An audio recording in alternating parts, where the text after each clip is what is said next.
एक बार फिर से मैं अभय सिंह कॉमेट हब परिवार की तरफ से सर आपके लिए एक नई क्लास नई टॉपिक के साथ जो है आपके लिए एक नया टॉपिक लेकर आए हैं। दैट इज क्या? That is sir Indian economy. देखिए ये एग्जाम में बच्चा एकदम घुमा के चीजों को पूछता है। घुमा के कैसे पूछेगा? सेंट्रल प्रॉब्लम्स कैसे सॉल्व होगा, पहले तो सेंट्रल प्रॉब्लम पूछेगा और कैसे सॉल्व होगा ये पूछेगा। एक बड़ी सी टॉपिक को छोटे से क्वेश्चन में कन्वर्ट कर दिया। मशीनरी में क्या होगा?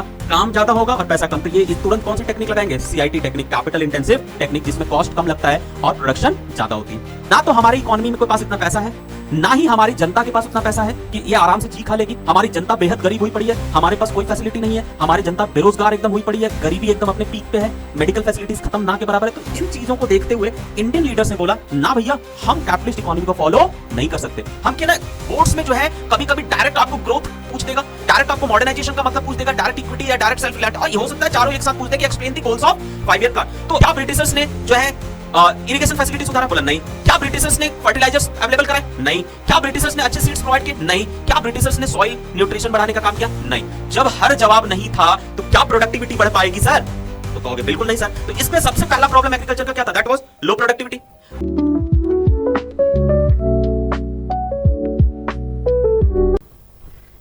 हेलो स्टूडेंट्स, कैसे हैं? उम्मीद करते हैं आप सभी अच्छे होंगे। एक बार फिर से मैं अभय सिंह कॉमेट हब परिवार की तरफ से सर आपके लिए एक नई क्लास नई टॉपिक के साथ जो है आपके लिए एक नया टॉपिक लेकर आए हैं। दैट इज क्या? That is sir Indian economy. Indian economy 1950 to 1990। ठीक है सर, एक बच्चों का एक पॉजिटिव रिस्पांस आया कि सर आप अच्छा कर रहे हैं, सर आपने बहुत अच्छे तरीके से लिख के समझाया कैसे आंसर्स लिखने हैं, कैसे आंसर्स को इलेबोरेट करने हैं, कैसे चीज़ों को लिखना है। ये चीज़ों पे सर मेरी जो पिछली क्लासेस थी उस पे हम लोगों ने बात किया था, जिसमें था Indian economy on the eve of independence, जिसमें हम लोगों ने पूरी कहानी पढ़ी थी, कैसे ब्रिटिश आए, ईस्ट इंडिया कंपनी कैसे आई, क्या किया उसने, किस तरीके से उसने एग्रीकल्चर सेक्टर को बर्बाद किया, किस तरीके से उसने इंडस्ट्रियल सेक्टर को बर्बाद किया, डेमोग्राफिक कंडीशंस क्या हुई इंडिया की, सारी चीजों पे हमारी बात हुई, एकदम डिटेल्ड बात हुई थी। आज जो हमारी क्लास है, आज जो हम टॉपिक पढ़ने जा रहे हैं that is Indian economy 1950 to 1990। पिछली क्लास में हम लोगों ने एक लास्ट में जाके एक सस्पेंस छोड़ दिया था मैंने। दैट वाज क्या कि आखिर क्या हुआ कि इंडिया के पास 1990 जाते जाते कहां 1990 आते आते सिर्फ और सिर्फ 14 डेज का क्या बचा था? फॉरेक्स। फॉरेक्स का मतलब होता है सर फॉरेन एक्सचेंज। सिर्फ 14 दिन का पैसा इंडियन गवर्नमेंट के पास बचा हुआ था, मतलब इंडिया के पास। और सिंपल इसमें यह था कि भाई अब क्या करें, कैसे इंडिया को बचाया जाए, कैसे हो सकता है कोई और कंट्री फिर से इंडिया को टेक ओवर कर ले। अभी तो 200 सालों में सर गुलाम बन के जो है दूसरों के अंडर में होते हुए आए, कैसे कैसे तो निकले हैं, फिर से कहीं ना आ जाए किसी और के अंडर में, हमारे पास कुछ बचा नहीं। तो सर इन्हीं चीज़ों पे बात करनी है कि आखिर इन 40 सालों में सिर्फ और सिर्फ हमें यहाँ पे 40 इयर्स की कहानी पढ़नी है। ठीक है, 40 सालों में ऐसा क्या हुआ, क्यों ऐसी इंडियन इकोनॉमी कोलैप्स सी हो गई, क्यों ऐसा क्या हो गया कि इंडियन इकोनॉमी के साथ इतनी समस्याएं आ गई कि 14 दिन का पैसा बचा था, लास्टली इंडिया को क्या करना पड़ा। सर बहुत पुरानी बात नहीं है, देखिए 25 से 30 साल पहले की बात है, 30-35 साल पहले की बातें हैं ये। 30-35 साल पहले सोचिए, आज की इंडिया सोचिए और एक 35 साल पहले की इंडिया सोचिए जिसके पास सिर्फ 14 दिन का पैसा था। तो सर आज के इस टॉपिक में ना हम इसी को पूरा कवर करेंगे कि आखिर ये 40 इयर्स में चीजें क्या क्या हुई। तो उम्मीद है आपको ये क्लासेस पसंद आ रही होंगी। लिख के अगर मैं ये हैंडमेड आपको जो है कि रिटन नोट्स के थ्रू पढ़ा रहा, आपको जो है अगर कुछ इसमें इंप्रूवमेंट्स लगती है प्लीज आप कमेंट बॉक्स में जाके कमेंट कर सकते हैं। और जो भी आपको लगता है कि नहीं सर आप जो है और चीज़ों को बताइए, तो सर और चीज़ों को भी लेकर आया जाएगा। आपको जो है कि डिस्क्रिप्शन में इंपॉर्टेंट क्वेश्चंस दे दिए जाएंगे, बोर्ड लेवल के क्वेश्चंस। ऑल एंड ऑल हमारा टारगेट अभी ये है कि आपको 12th का बोर्ड्स जो है एकदम से बेहतरीन तरीके से क्लियर करा देना है। क्लियर? और ये वीडियो भी थोड़ी लंबी होने वाली है, थोड़ी क्लास लंबी होने वाली है, जिसमें सर हमारा लगभग 1.5 से 2 घंटे फिर हम लोग लेने वाले हैं। लेकिन ये 1.5 से 2 घंटे सर ऐसा ये है कि कम से कम आपको मार्क्स बेहतरीन देके जाएंगे। क्लियर है? तो आइए ज़्यादा अपना समय ना वेस्ट करते हुए सर टॉपिक पे चलते हैं। और टॉपिक्स पे सबसे पहले सर क्या आप बात करते हैं कि सर सबसे पहला नाम क्या है, दैट इज इकोनॉमिक सिस्टम क्या होता है। ठीक है, अब इस इकोनॉमिक सिस्टम का टर्म आया कहां से, ये मैटर करता है, समझना भाई जरा। हमने बोला था कि 15 ऑफ अगस्त 1947 को क्या हुआ, India finally got independence. Finally India independence मिल गई इंडिया को। तो इंडियन इंडिपेंडेंस मिली तो ठीक है, लेकिन एक ये है ना कि सिंपल समझिएगा कि अचानक से इंडिया को चलाने वाला ही चला गया। जहां हमें आदत पड़ी हुई है किसकी, कि हमें जो हम दूसरों के अंडर में हमें कोई और चला रहा था, हम उनके अकॉर्डिंग चल रहे थे, फॉलो कर रहे थे उनको, वही हमें सब कुछ करते थे। आज वो चला गया। अब प्रॉब्लम यह है कि आखिर इंडिया को कैसे अब आगे कैसे चलाया जाए, इस बारे में बात जो है कि सबसे बड़ी प्रॉब्लम अराइज हुई। तो ये अराइज हुआ कि इकोनॉमिक सिस्टम सर सबसे पहले ये किस तरीके से अपनी इकोनॉमी को चलाया जाए, कौन से सिस्टम को फॉलो किया जाए कि जो है हमारी इकोनॉमी के रिसोर्सेज अच्छे से यूज हो सके, चाहे वो नेचुरल रिसोर्सेज हो, चाहे वो ह्यूमन रिसोर्सेज हो, चाहे कुछ भी हो। जो भी रिसोर्स बचे थे, हालांकि ब्रिटिशर्स ने तो बर्बाद करने में कोई कसर नहीं छोड़ी, लेकिन जो बचे हैं रिसोर्सेज उनको किस तरीके से एलोकेट किया जाए, किस तरीके से यूज किया जाए, किस तरीके से लगाया जाए कि बेस्ट पॉसिबल रिजल्ट आ सके। तो इसी चीज को जो है कि गवर्नमेंट जो है, जो लोग थे, जो उस टाइम में थिंकर्स थे, जो उस टाइम में लीडर्स थे, उन्होंने ये प्लान किया कि हम अब कोई भी चीज करेंगे तो एक सिस्टम के थ्रू करेंगे। And that system was known as, economy को चलाने के लिए सिस्टम चलाया, and that system was known as क्या, इकोनॉमिक सिस्टम। कि कैसे रिसोर्स एलोकेट किया जाए, किस तरीके से चलाया जाए, क्या किया जाए, सारी चीजों पे इन्होंने बात किया इसमें। तो सबसे पहले सर इस इकोनॉमिक सिस्टम देखिए, आप टोटल हमारे पास 3 इकोनॉमिक सिस्टम होते हैं। कितने इकोनॉमिक सिस्टम, 3। लेकिन उससे पहले जरा इस 3 इकोनॉमिक सिस्टम्स को पढ़ने से पहले सबसे पहले हम ये समझ लें कि सेंट्रल प्रॉब्लम्स को क्या, हालांकि आप इसके बारे में अच्छे से पढ़े होंगे, बट सेंट्रल प्रॉब्लम समझिएगा। सेंट्रल प्रॉब्लम्स मतलब किसी भी गवर्नमेंट के सामने सबसे बड़ी प्रॉब्लम्स क्या क्या अराइज होती हैं। तो तीन सबसे, देखिए ये एग्जाम में बच्चा एकदम घुमा के चीजों को पूछता है। घुमा के कैसे पूछेगा, सेंट्रल प्रॉब्लम्स कैसे सॉल्व होगा, पहले तो सेंट्रल प्रॉब्लम पूछेगा और कैसे सॉल्व होगा ये पूछेगा। एक बड़ी सी टॉपिक को छोटे से क्वेश्चन में कन्वर्ट कर दिया। और तो सबसे पहले ये सेंट्रल प्रॉब्लम मतलब समझिएगा। सेंट्रल प्रॉब्लम का मतलब होता है बच्चा कि किस तरीके से एक इकोनॉमी को चलाने जब हम चलते हैं तो हमारे सामने क्या प्रॉब्लम आती है, मतलब गवर्नमेंट के सामने क्या क्या प्रॉब्लम आती है। तो सबसे पहली प्रॉब्लम है sir what to produce, what to produce, ठीक है। दूसरी प्रॉब्लम आती है हाउ टू प्रोड्यूस, ठीक है। और जो हमारी तीसरी प्रॉब्लम आती है sir that is for whom to produce, for whom to produce, ठीक है। ये 3 प्रॉब्लम्स हमें सॉल्व करने होते हैं। इन्हीं तीनों प्रॉब्लम्स का जवाब गवर्नमेंट को ढूंढना पड़ेगा। व्हाट टू प्रोड्यूस का मतलब होता है, बात यह आती है कि problem of choice. What to produce क्या बोलता है, प्रॉब्लम ऑफ चॉइस, कि क्या ऐसा प्रोड्यूस करें कि लोगों की जरूरतें भी फुलफिल हो जाए, काम भी हो जाए, हमारा सब कुछ दिक्कत कोई क्रिएट ना हो। हाउ टू प्रोड्यूस टेक्निक की बात करता है। देखो चॉइस की बात करता था, what to produce, how to produce बात करता है टेक्निक की। टेक्निक का मतलब तरीके, कौन सी टेक्निक लगाए। तो टेक्निक देखिए 2 तरीके की होती है सर। टेक्निक बेसिकली 2 तरीके की होती है, एक होती है एलआईटी और दूसरी होती है सीआईटी। एलआईटी का मतलब होता है labour intensive technique. Labour intensive technique का मतलब जहां पे एक ऐसा तरीका जहां पे लेबर ज्यादा हो और कैपिटल कम हो, मशीनरी कम हो, ये सारी चीजें कम हो। और सीआईटी का मतलब क्या होता है, जहां पे कैपिटल ज्यादा हो और लेबर कम हो, ठीक है। तो बेसिकली ये चीज है कि हम कौन से तरीके लगा रहे हैं, लेबर इंटेंसिव लगा रहे हैं या कैपिटल इंटेंसिव टेक्निक लगा रहे हैं, इस पे भी बात करनी होती है। और फॉर होम टू प्रोड्यूस ये सेक्शन की बात करता है। किसकी बात करता है, section of the society, poor के लिए। देखो एक्चुअली में इकोनॉमी 2 ही पार्ट में बटी है, रिच और पुअर, मिडिल उडिल का कहानी है नहीं, ठीक है।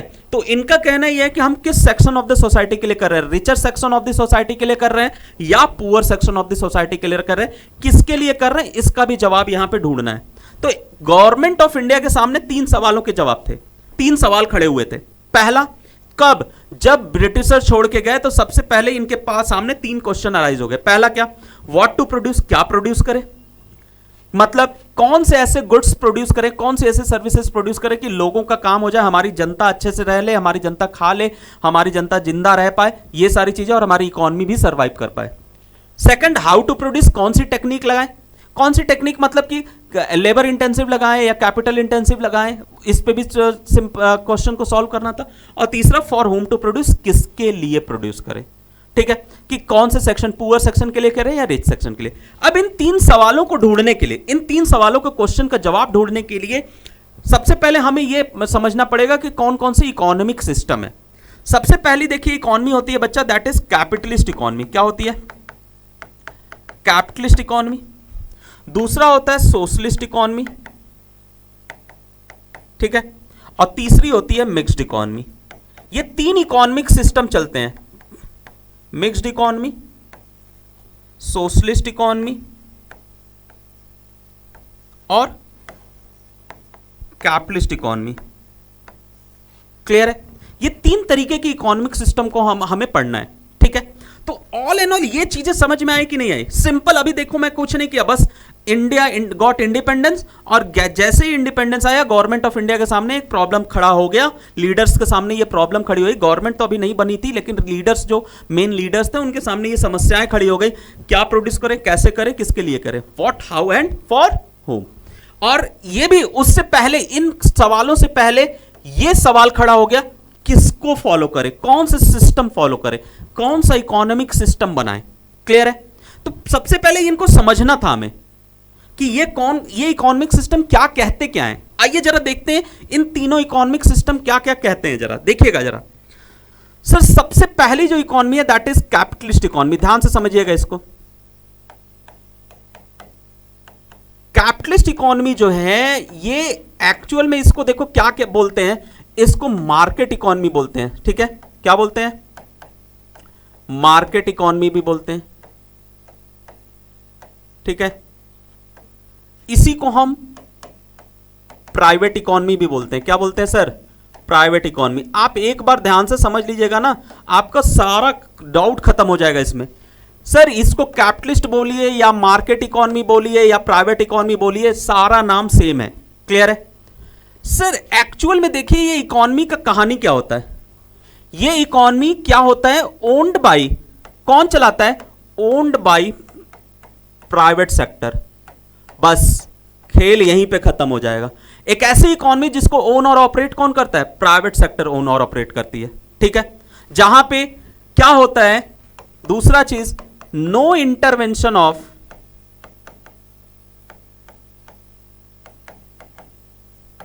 गवर्नमेंट सेक्टर, सरकार का कोई भी इंटरवेंशन नहीं होता। तो जब ऐसी इकोनॉमी जहां पे सिर्फ प्राइवेट सेक्टर है, जिसका जो है कि जहां पे सरकार है ही नहीं, गवर्नमेंट है ही नहीं, तो इस इकोनॉमी का एम सीधा सीधा क्या हो जाएगा? क्या आपको लगता है प्राइवेट सेक्टर समाज सेवा करेगा? तो बोलोगे बिल्कुल नहीं सर। तो इसका एम क्या हो जाएगा? Profit maximisation. क्या एम हो जाएगा?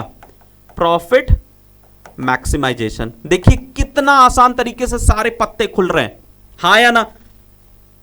कौन चलाता है ऐसी इकोनॉमी को? प्राइवेट सेक्टर चलाता है। No intervention of government sector, aim क्या होता है? Profit maximization. तीन चीजें क्लियर हुई, ठीक है। यहां पे सर प्राइसेस कौन फिक्स करता है? Prices are fixed by market forces, ठीक है, ऑफ डिमांड एंड सप्लाई। जैसा डिमांड एंड सप्लाई रहेगा वैसा जो है दाम बनेगा। समझ में आया क्या? सिंपल, देखो कुछ नहीं था। एक ऐसी इकोनॉमी जिसको प्राइवेट सेक्टर चलाता है, जिसमें गवर्नमेंट का कोई भी इंटरवेंशन नहीं था, जिसका प्रॉफिट मैक्सिमाइजेशन क्या होता है? एम होता है। और प्राइसेस कौन फिक्स करता है? प्राइसेस मार्केट फोर्सेस की वजह से बनते हैं। बोलो हाँ या ना? पक्का? सही है। अब सर खेल ये है कि यहां पे जो है कि समझना, अब अगर यहां पे हम अपने क्वेश्चंस के जवाब ढूंढे तो सर सबसे पहला सवाल है व्हाट टू प्रोड्यूस का जवाब। तो व्हाट टू प्रोड्यूस का जवाब क्या आएगा? हाँ देखिए, हम पढ़ते चलेंगे और सवालों के जवाब ढूंढते चलेंगे, ठीक है। व्हाट टू प्रोड्यूस का जवाब क्या आएगा? अब बताइए, आप ही सोच के बताओ। एक ऐसी इकोनॉमी जिसका एम ही प्रॉफिट कमाना है, तो वो कौन से गुड्स प्रोड्यूस करेगा? लग्जरियस गुड्स करेगा कि नहीं करेगा? बोलो हाँ या ना? उसको एक बात बताओ, नमक या ऑडी? सिंपल, नमक प्रोड्यूस करने की कोशिश करेगा या ऑडी? तो कहोगे बिल्कुल सर ऑडी, क्योंकि उसको तो प्रॉफिट कमाना है। वो नमक में 1 रुपया 50 पैसा या 2 रुपया कमाने से अच्छा वो ऑडी में लाखों रुपए कमाने पसंद करेगा। बोलो हाँ या ना? तो ऐसी इकोनॉमी में व्हाट टू प्रोड्यूस का जवाब ये होता है कि वो प्रॉफिटेबल गुड्स प्रोड्यूस करते हैं, ऐसे गुड्स जो उनको प्रॉफिट देंगे। सोसाइटी के लिए नेसेसरी गुड्स नहीं कि सोसाइटी के लिए जरूरत है तो चलो हम सोसाइटी के लिए प्रोड्यूस करें, ऐसा उनका कोई लेना देना नहीं होता है। ठीक है, और दूसरा है how to produce. How to produce का मतलब क्या होता है? किसके लिए करें, अरे सॉरी कैसे करें। तो ये कौन सी टेक्निक लगाएंगे? आपको लगता है इनका काम क्या होता है? देखो प्राइवेट सेक्टर का वो क्या होता है, सिंपल, इसे चाहिए क्या? कम पैसे में ज्यादा प्रोडक्शन, प्रॉफिट कमाना है तो कम पैसे में ज्यादा। तो लेबर वाले में तो सर ज्यादा लेबर लगाओगे तो काम भी लेट होगा, पैसा भी ज्यादा जाएगा। बोलो हाँ या ना? तो कहोगे हाँ बिल्कुल सर। मशीनरी में क्या होगा, काम ज्यादा होगा और पैसा कम। तो ये इस तुरंत कौन सी टेक्निक लगाएंगे? CIT technique, capital intensive technique, जिसमें कॉस्ट कम लगता है और प्रोडक्शन ज्यादा होती है। और तीसरा फॉर हुम टू प्रोड्यूस का जवाब अगर हम बात करें, फॉर हुम टू प्रोड्यूस, तो इसका जवाब क्या होगा? इसका जवाब होगा rich section of the society. ये अमीरों के लिए प्रोड्यूस करते हैं, गरीबों के लिए प्रोड्यूस नहीं करते। तो अब आप बताइए जरा, क्या आपको लगता है कि इंडियन लीडर्स ऐसी इकोनॉमी को फॉलो करने की कोशिश करते? बिल्कुल नहीं, क्योंकि देखो इनको पता था ना तो हमारे इकोनॉमी में कोई पास इतना पैसा है, ना ही हमारी जनता के पास उतना पैसा है कि ये आराम से जी खा लेगी। हमारी जनता बेहद गरीब हुई पड़ी है, हमारे पास कोई फैसिलिटी नहीं है, हमारी जनता बेरोजगार एकदम हुई पड़ी है, गरीबी एकदम अपने पीक पे है, मेडिकल फैसिलिटीज खत्म ना के बराबर है। तो इन चीजों को देखते हुए इंडियन लीडर्स ने बोला ना भैया, हम कैपिटलिस्ट इकोनॉमी को फॉलो नहीं कर सकते, हम कैपिटलिस्ट इकोनॉमिक सिस्टम को लेके नहीं चल सकते, क्योंकि हमारी इकोनॉमी इस चीज के लिए तैयार नहीं है। समझ में आया? हम सिर्फ और सिर्फ इंडस्ट्रियलाइजेशन नहीं ला सकते, क्योंकि हम प्राइवेट के हाथों में दे भी नहीं सकते चीजों को, क्योंकि अभी हमारी जनता को सबसे बड़ा सपोर्ट का जरूरत है, हमारी पब्लिक को सपोर्ट की जरूरत है। और वो सपोर्ट अगर हम नहीं करेंगे, क्योंकि प्राइवेट सेक्टर आएगा तो अपना मनमानी करेगा, वो तो फायदा कमाने की सोचेगा। इसलिए लीडर्स ने, जो मेन लीडर्स थे, उन्होंने सिंपल बोला भैया हम कैपिटलिस्ट इकोनॉमी को फॉलो नहीं करेंगे। तो ऑल एंड ऑल देखिए मैंने किन चीजों को कवर किया, कैपिटलिस्ट इकोनॉमी क्या होता है, कैसे ये प्रॉब्लम सॉल्व होंगे और क्यों फॉलो नहीं किया, ये भी बात हो गई। क्लियर है? चलिए अब जो दूसरे तरीके की इकोनॉमी है वो क्या है, जल्दी से इसका स्क्रीनशॉट ले लो बच्चे आप लोग।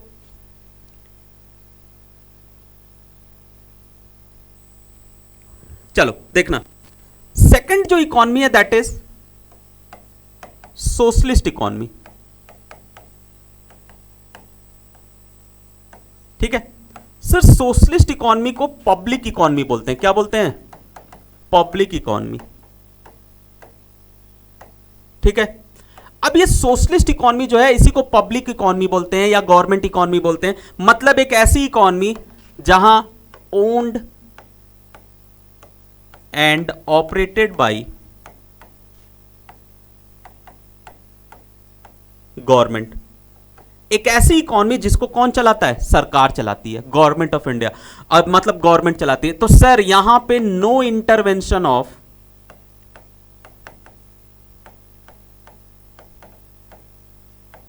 प्राइवेट सेक्टर, प्राइवेट सेक्टर का कोई भी इंटरवेंशन नहीं होता है। मतलब यहां कोई प्राइवेट सेक्टर नहीं। तो बताइए सर सरकार किसके लिए काम करती है? तो सिंपल पब्लिक के लिए। तो ऐसी इकोनॉमी का एम क्या हो जाएगा बच्चे? तो एम हो जाएगा सोशल वेलफेयर। क्या हो जाएगा? Social welfare. समझ में आया क्या? ऐसी इकोनॉमी का एम क्या होता है बच्चा? सोशल वेलफेयर, समाज सेवा, ना कि प्रॉफिट कमाना।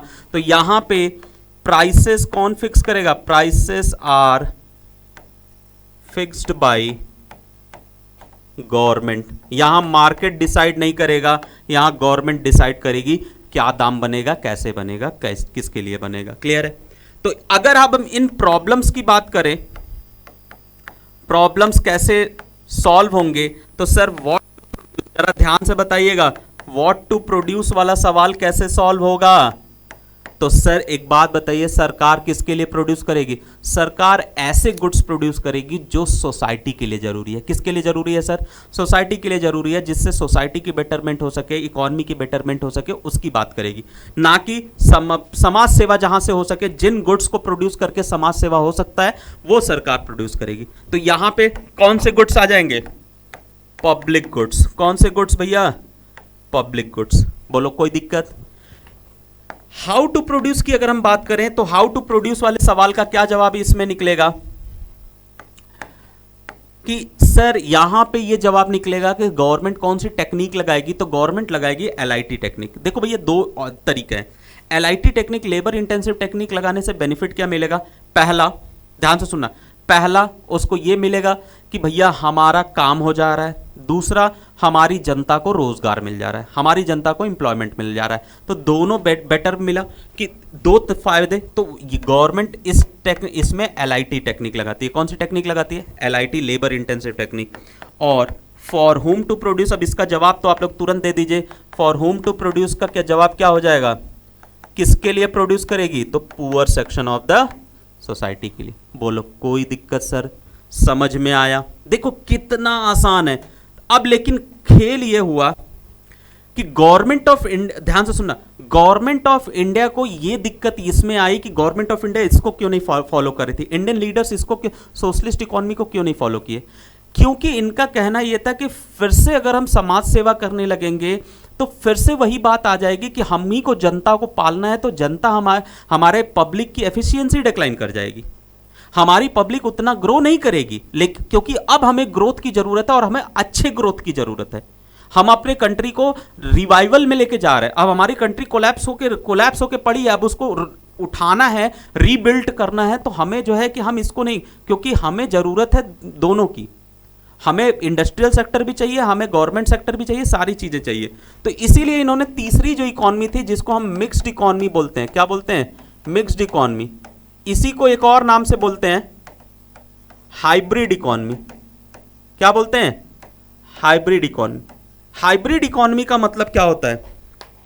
हाइब्रिड इकोनॉमी का मतलब होता है एक ऐसी इकोनॉमी जो मिक्सअप होती है। क्या होती है? मिक्स्ड अप होती है। किसकी किसकी? ये जो है मिक्सअप होती है कैपिटलिस्ट और सोशलिस्ट का मिक्स वर्जन जो होता है, that is known as mixed economy. Clear है? अब देखो यहां पे क्या है, owned and operated by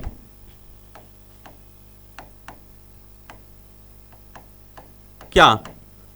both government sector and private. अब देखो यहां पे दोनों सेक्टर आ गए, गवर्नमेंट भी आ गई, प्राइवेट भी। तो भैया सीधे बोलो एम क्या हो जाएगा ऐसी इकोनॉमी का?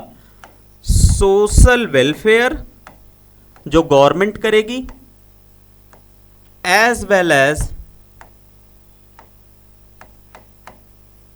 Profit maximisation.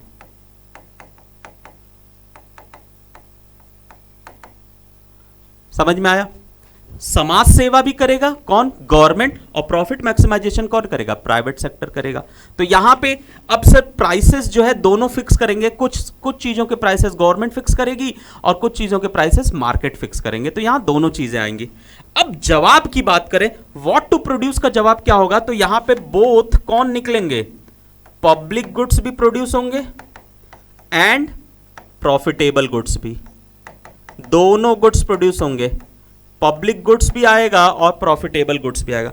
How to produce में गवर्नमेंट लगाएगी एलआईटी एंड प्राइवेट लगाएगी सीआईटी, तो दोनों टेक्निक यूज होगा। और फॉर होम टू प्रोड्यूस में सरकार पुअर सेक्शन को ध्यान देगी और ये रिच सेक्शन को। तो देखिए यहां पे पूरा कवर हो जा रहा था।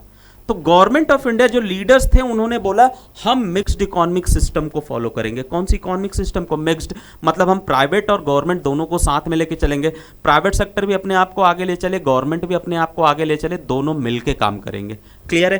तो इस पे बात आई। आपने देखा कैसे तीनों इकोनॉमी को आपने पढ़ा कि तीनों इकोनॉमी क्या है, तीनों प्रॉब्लम्स क्या है, सेंट्रल प्रॉब्लम। तो एक देखिए दो सवाल तैयार हुआ।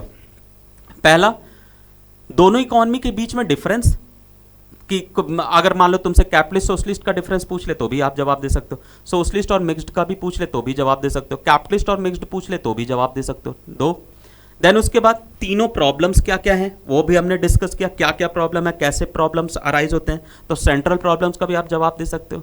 तीसरा सवाल ये बनता है, बड़ा सवाल जो 4 मार्क्स का ये बनता है, how central problems are solved in the different types of economy, कि कैपिटलिस्ट इकोनॉमी में कैसे सॉल्व होगा, सोशलिस्ट में कैसे सॉल्व होगा एंड मिक्स्ड में कैसे सॉल्व होगा। ये तीनों जवाब, तो देखिए कई क्वेश्चंस के जवाब आपके पास पड़ गए। एमसीक्यू का एक क्वेश्चन अराइज होता है कि इंडिया कौन से इकोनॉमिक सिस्टम को फॉलो करता है, तो आपका जवाब क्या होगा, मिक्स्ड इकोनॉमिक सिस्टम। कौन सा जवाब, क्या जवाब होगा बच्चा, मिक्स्ड इकोनॉमिक सिस्टम। क्लियर है, कोई दिक्कत, जल्दी से इसका स्क्रीनशॉट लीजिए आप लोग।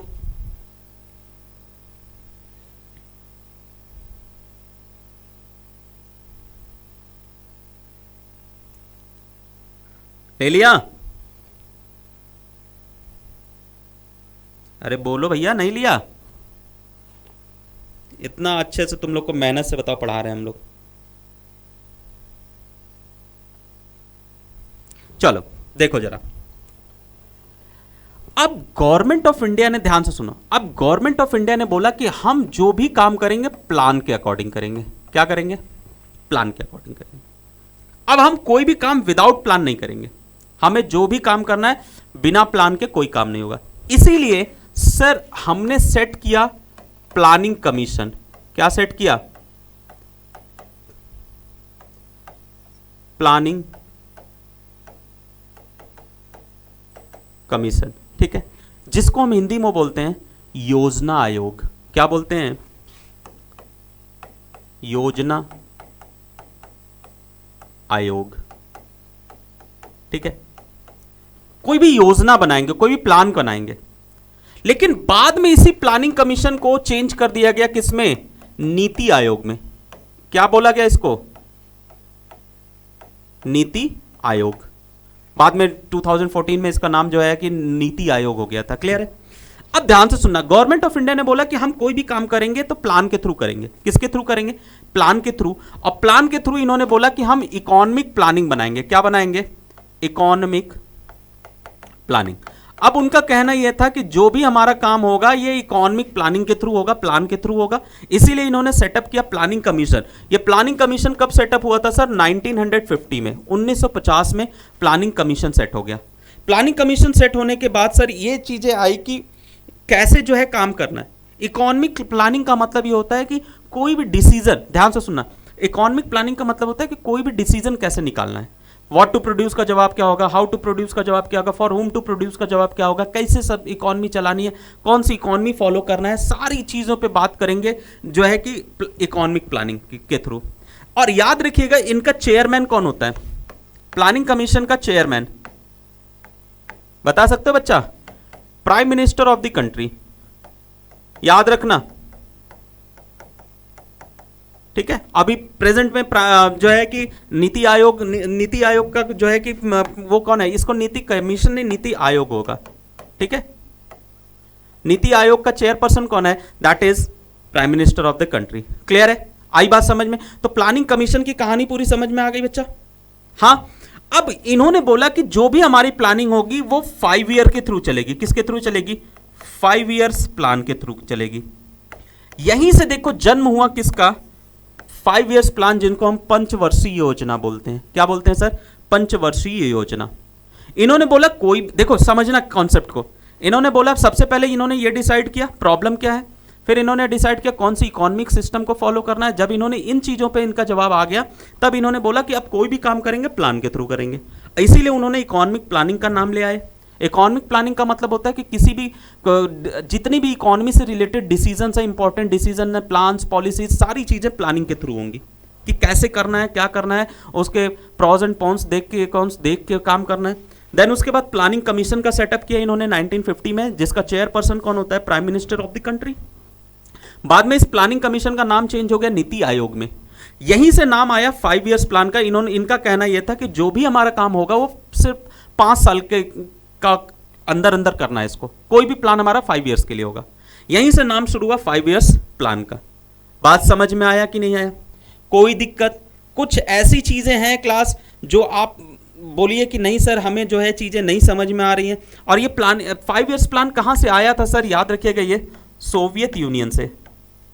कहां से आया था, सोवियत यूनियन से। ये देखिए, ये एमसीक्यूज के कुछ क्वेश्चंस जो सीयूईटी लेवल के क्वेश्चन है, ये मैं आप लोगों को समझा रहा हूं।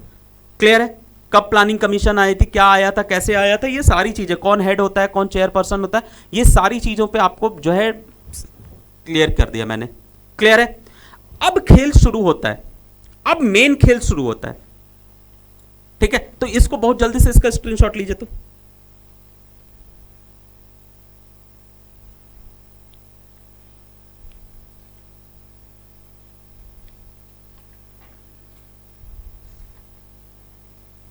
हो गया? देखो जरा, बहुत ध्यान से समझना। एक आया आईपीआर, ध्यान से समझना इसको, 1948। आईपीआर का मतलब होता है इंडस्ट्रियल पॉलिसी रिजोल्यूशन 1948।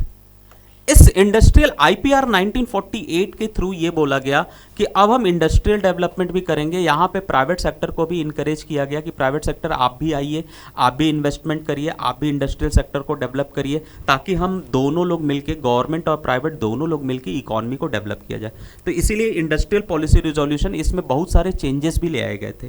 ठीक है, क्लियर है? बहुत सारे इंडस्ट्रियल सेक्टर के लिए चेंजेस ले आए गए थे, जो ब्रिटिशर्स ने लगाए थे, उन चेंजेस को हटाया गया था।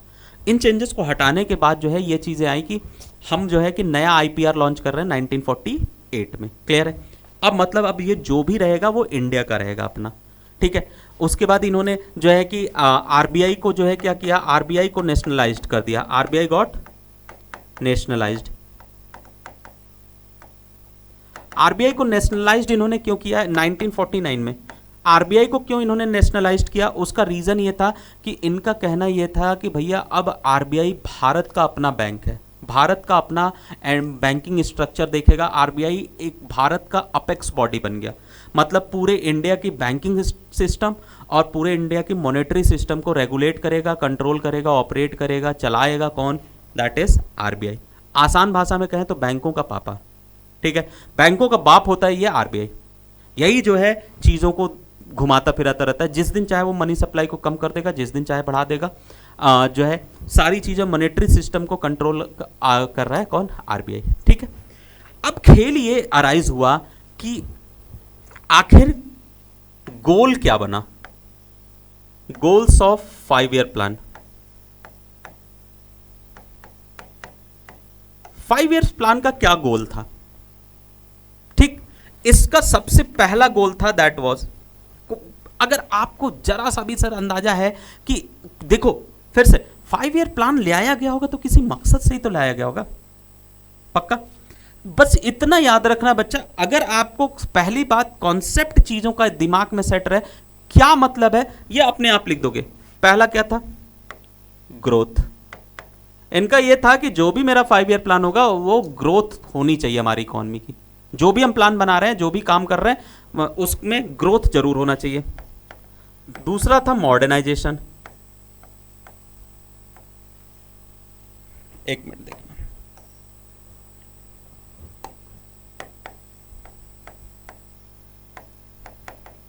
मॉडर्नाइजेशन। तीसरा था सेल्फ रिलायंट, और चौथा था इक्विटी। ठीक है, यही 4 गोल बने थे। ग्रोथ होना चाहिए, मॉडर्न होने चाहिए हम, सेल्फ रिलायंट खुद पे आत्मनिर्भर होने चाहिए, और इक्विटी समान, सबको बराबर। क्लियर है? यही 4 आपको समझने हैं। क्लियर? आई बात समझ में? क्लियर हुआ? चलो आप जल्दी से इसका स्क्रीनशॉट ले लीजिए। तो बच्चे ले लिया स्क्रीनशॉट। चलिए अब देखिए क्लास, हम लोग जो है ना यहाँ पे गोल्स ऑफ 5 ईयर प्लान को अब डिटेल में पढ़ेंगे कि क्या ग्रोथ क्या होता है, मॉडर्नाइजेशन क्या होता है, सेल्फ रिलायंट क्या होता है, इक्विटी क्या होता है। ठीक है, यहां पे देखिए ना बोर्ड्स में जो है कभी कभी डायरेक्ट आपको ग्रोथ पूछ देगा, डायरेक्ट आपको मॉडर्नाइजेशन का मतलब पूछ देगा, डायरेक्ट इक्विटी या डायरेक्ट सेल्फ रिलायंट, और ये हो सकता है चारों एक साथ पूछ दे कि explain the goals of 5 year plan.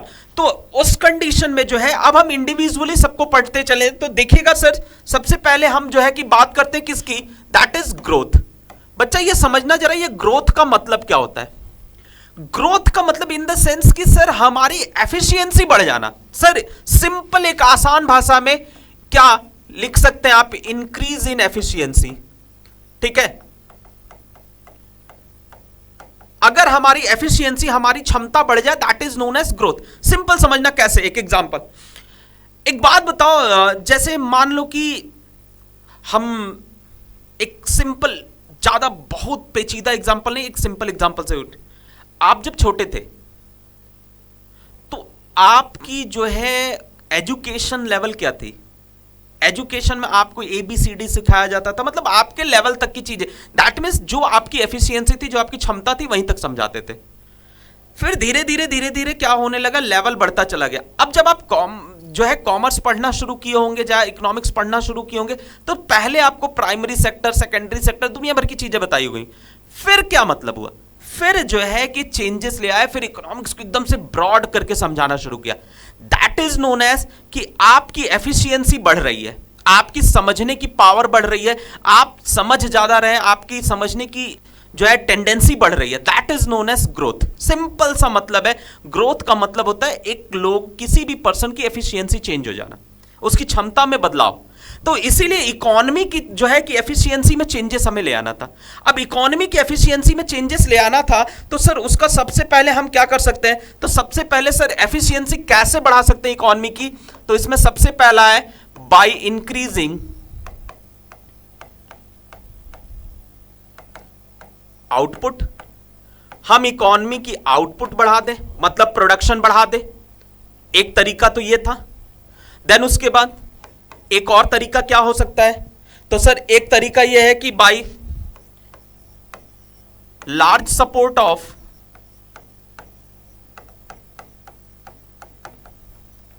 Transport and banking, हम एक इकोनॉमी की जो है प्रोडक्शन कैसे बढ़ा सकते थे, हम एक इकोनॉमी की ग्रोथ कैसे कर सकते हैं? तो सबसे पहला उसका आउटपुट बढ़ा दो, और दूसरा यह है कि उसको सपोर्ट सिस्टम भी तो दो। भैया आउटपुट सिर्फ ये थोड़ी है कि प्रोड्यूस कर लोगे, आउटपुट बढ़ाने के लिए सपोर्ट सिस्टम चाहिए। और सपोर्ट सिस्टम में कौन है? ट्रांसपोर्ट है, बैंकिंग सेक्टर है, कम्युनिकेशन है, ये दुनिया भर की चीजें, इनको भी तो ग्रो करोगे, हाँ या ना? तो वही चीज कहा कि ग्रोथ का मतलब ये होता है आउटपुट बढ़ाना। और आउटपुट बढ़ाओगे कैसे? सपोर्ट सिस्टम को बना, मेंटेन करके, एक अच्छा सपोर्ट सिस्टम बना के। कैसा? ट्रांसपोर्ट और बैंकिंग का। ट्रांसपोर्ट गुड्स को इधर से एक जगह से दूसरी जगह मूवमेंट कराने के लिए, फैक्टर्स ऑफ प्रोडक्शन को मूवमेंट कराने के लिए। और बैंकिंग पैसे की जरूरत, बिना पैसे के कुछ होने वाला है नहीं। क्लियर है? और उसके अलावा जो है कि क्या हो सकता है, तो यहां पे तीसरा है बाय इंक्रीजिंग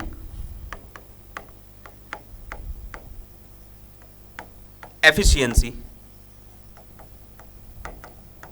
ठीक है, ऑफ प्रोडक्टिव कैपिटल।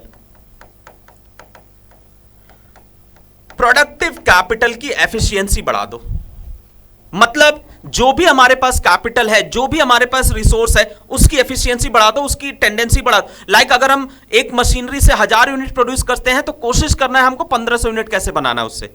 ये है कि उसकी टेंडेंसी बढ़ा दो, उसकी एफिशिएंसी बढ़ा दो, इन चीजों पे बात करना है। तो ये तरीका था ग्रोथ का। और किसी भी इकोनॉमी का बच्चा, ग्रोथ जो है हम डिनोट करते हैं किससे? जीडीपी से। ये तुम्हारे लिए नया नाम नहीं है। जीडीपी मतलब ग्रॉस डोमेस्टिक प्रोडक्ट, मतलब आसान भाषा में बोले तो it is the final value of all goods and services produced during a accounting year. एक अकाउंटिंग ईयर में जो भी गुड्स एंड सर्विसेज प्रोड्यूस हो रहे हैं, उसकी कौन सी वैल्यू? मनी वैल्यू जो है बोलोगे तो मार्केट प्राइस कहलाएगा, फैक्टर कॉस्ट कहलाएगा। और मनी वैल्यू, मार्केट वैल्यू बोलोगे तो मार्केट प्राइस कहलाएगा। तो बस ये चीज है कि किसी भी इकोनॉमी की ग्रोथ हम किससे डिनोट करते हैं? जीडीपी से। याद रखिएगा, ये एमसीक्यू का क्वेश्चन है। किसी भी इकोनॉमी की ग्रोथ कौन आइडेंटिफाई करता है? तो कहोगे क्या? जीडीपी आइडेंटिफाई करता है। कौन आइडेंटिफाई करता है बच्चा? जीडीपी आइडेंटिफाई करता है। क्लियर है? तो एक तरह से ये आपका ग्रोथ का मतलब हुआ कि हम इकोनॉमी का ग्रोथ कैसे करेंगे।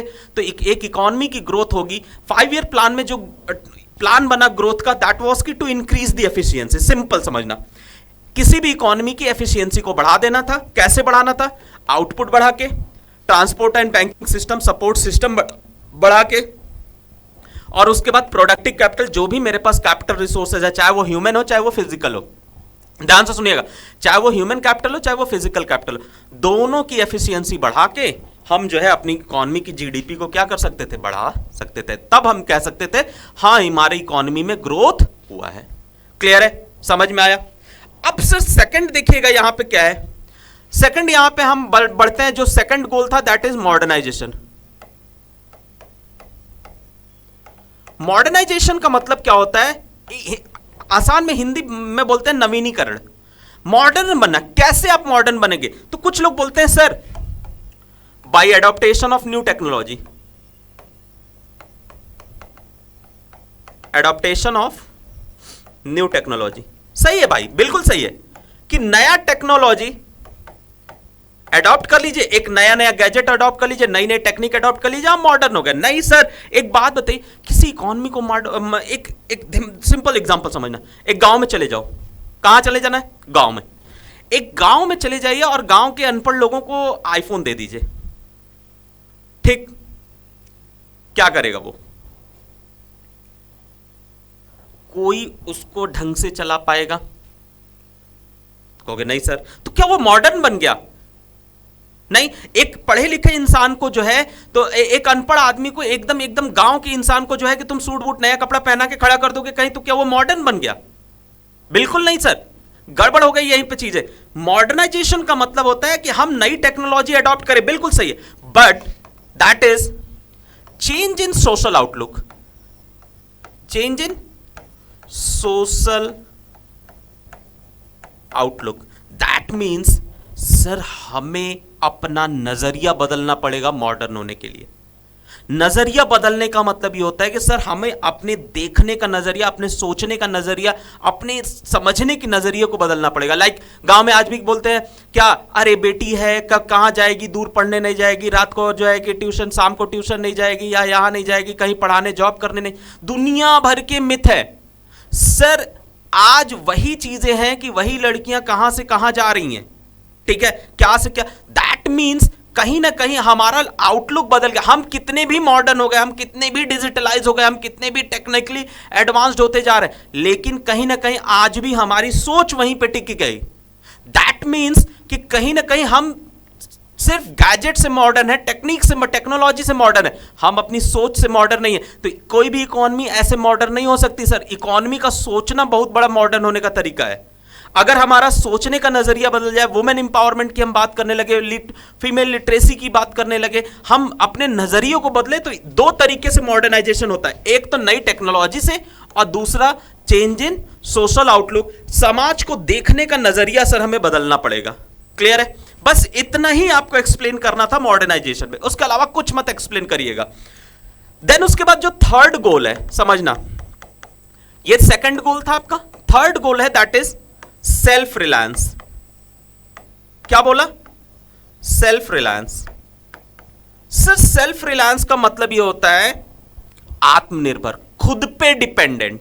मतलब इंडियन गवर्नमेंट, इंडियन लीडर्स का यह मानना था कि जो भी मेरा 5 ईयर प्लान होगा, जो भी मेरा प्लान, जिस भी प्रोजेक्ट पे हम काम करेंगे, उसका एम एक और होना चाहिए, एक गोल यह भी होना चाहिए कि हम अपने पे डिपेंड रहे। That means less dependency from foreign. हम फॉरेन पे कम डिपेंड हो, खुद पे ज्यादा, डोमेस्टिक इंडस्ट्रीज पे ज्यादा डिपेंड हो as compare to foreign.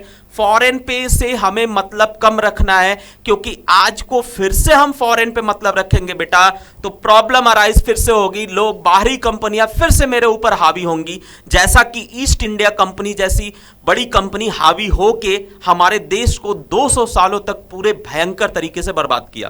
That means कि सेल्फ रिलायंस, यहीं से वर्ड आ रहा है कि हमें जो है कि काम ऐसा करना है कि हमारे फॉरेन पे डिपेंडेंसी कम हो जाए, हम फॉरेन पे कम डिपेंड रहे। ठीक है, तो क्या बोला उसने? Reduction in foreign dependency. हमारी फॉरेन पे जो डिपेंडेंसी है ये कम हो। बोलो समझ में आया? पक्का? और फिर उसके बाद अगला ये है कि हमारे जो फॉरेन पे हम डिपेंडेंट है वो कम हो जाए, और दूसरा ये है कि अगर हम फॉरेन पे डिपेंड कम होंगे बेटा, तो याद रखना डोमेस्टिक इंडस्ट्रीज पे ज्यादा, अपने लोगों पे ज्यादा, अपने घर वालों पे, डोमेस्टिक मतलब हमारा घर, अपने घर वालों पे ज्यादा डिपेंड रहेंगे तो सर हमारा घर भी सुधरेगा, हमारी इकोनॉमी भी सुधरेगी, हमारे कंट्री वाले भी सुधरेंगे, हमारे कंट्री की इंडस्ट्रीज को मौका भी मिलेगा। तो सर कहीं ना कहीं सारा फायदा हमारा ही है। और याद रखिएगा सर, जब फॉरेन से कोई चीज मंगाएंगे तो एक बहुत बड़ा नाम होता है, दैट इज फॉरेक्स। क्या होता है? Forex, that means foreign exchange.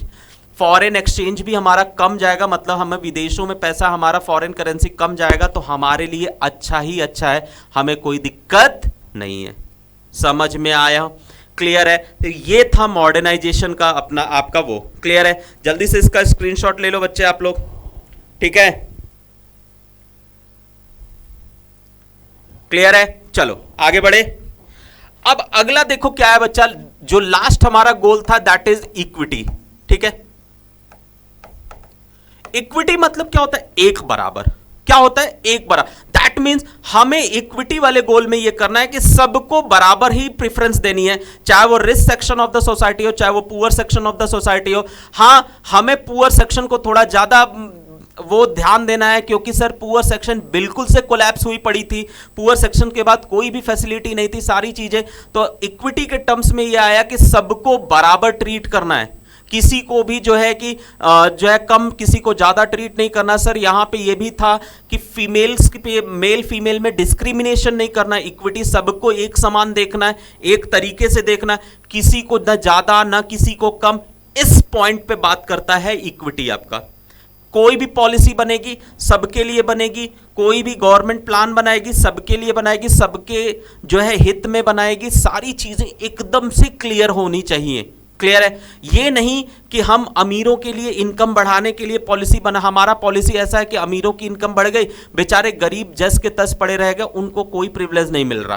तो इस चीज से क्या होगा, इकोनॉमी में एक डिस्क्रिमिनेशन आएगा। डिस्क्रिमिनेशन मतलब लोग कहते हैं ना, देखिए सरकार अमीरों की सरकार है, गरीबों की तो सरकार ही नहीं है। दैट मीन्स गरीबों का कोई नहीं सोच रहा। इस चीज की कहने की मतलब यह है कि हमारे इकोनॉमी में ये जो इक्विटी वाला टर्म्स है वो फॉलो नहीं हो रहा। क्लियर है? तो इसलिए वो कहा गया कि इक्विटी गोल में टोटल 4 आपको करने हैं। पहला ग्रोथ करना है, दूसरा मॉडर्न बनना है, तीसरा सेल्फ रिलायंट बनना है, और चौथा इक्विटी मतलब सबको बराबर ही प्रेफरेंस देनी है। क्लियर है? ये आपको चारों, उम्मीद है आपको गोल समझ में आया होगा। क्लियर है? अब सर जो हमारा खेल चलने जा रहा है, दैट इज, अब देखिएगा यहां क्या चल रहा है, ये देखना। यहां पे अब हम सेक्टोरल वाइज बात करेंगे। किसकी बात करेंगे sir? Sectoral wise. That is, सबसे पहले हम बात करेंगे एग्रीकल्चर सेक्टर की। ठीक है sir?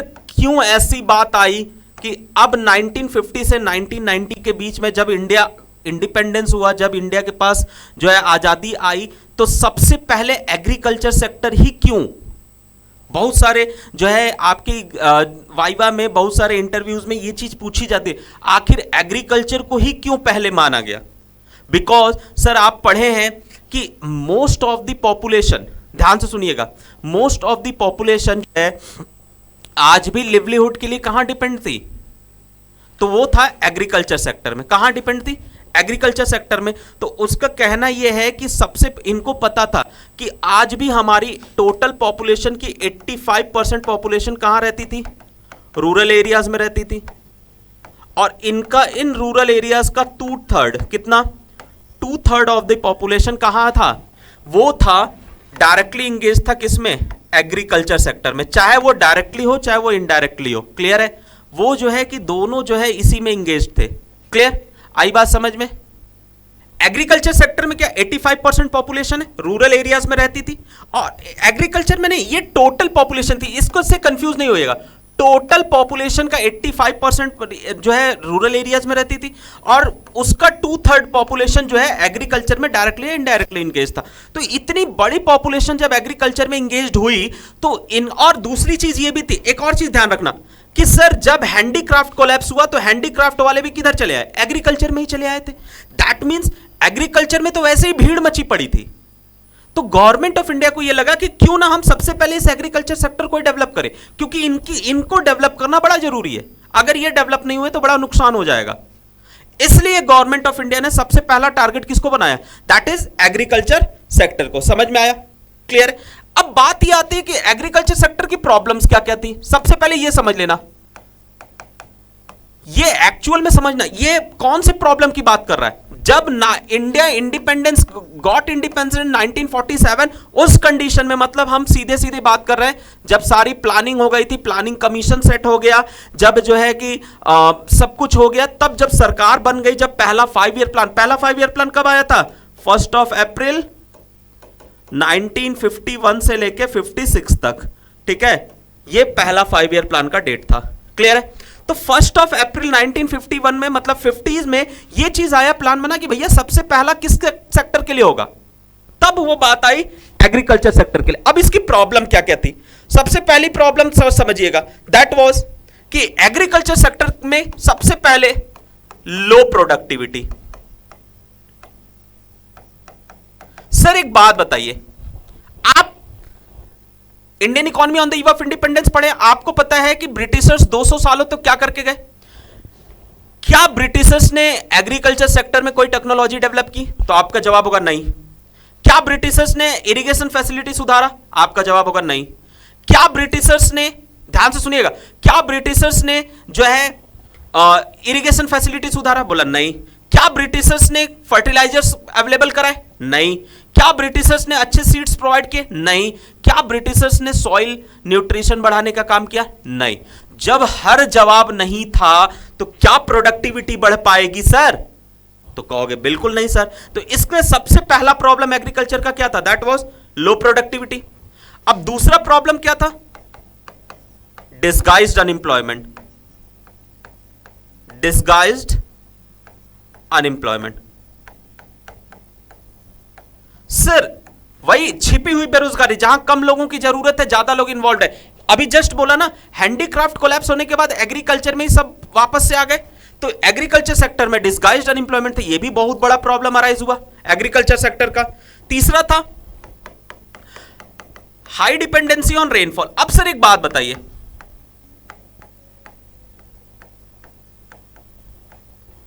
High dependency on rainfall, sir जब हमारे पास इरिगेशन फैसिलिटी थी ही नहीं तो सर हमें किस पे डिपेंड होना था? एग्रीकल्चर सेक्टर, रेनफॉल पे। तो इसीलिए वो बोला कि रेनफॉल पे ज्यादा डिपेंडेंसी हमारी हो गई। ये भी एक बहुत बड़ा प्रॉब्लम था कि अगर बारिश होगी तो सर हम प्रोडक्शन सही होगी, बारिश नहीं होगी तो नहीं। अगर भयंकर बारिश होगी तो वो भी साफ, कम बारिश हुई वो भी साफ। तो मिला जुला के तो बहुत खतरनाक सिचुएशन में हम खड़े थे कि नहीं खड़े थे? क्लियर है? फिर अगला क्या है? That is subsistence farming.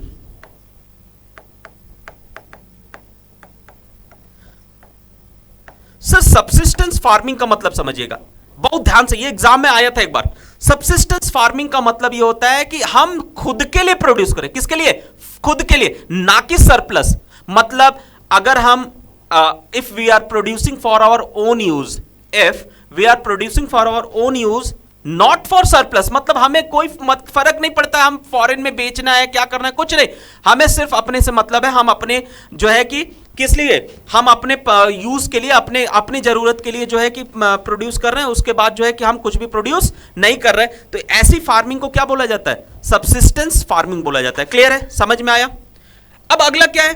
तो ये भी एक बहुत बड़ा चैलेंज था आप जो है कि उसके बाद हमारे पास टेक्नोलॉजी कैसी थी? आउटडेटेड टेक्नोलॉजी थी।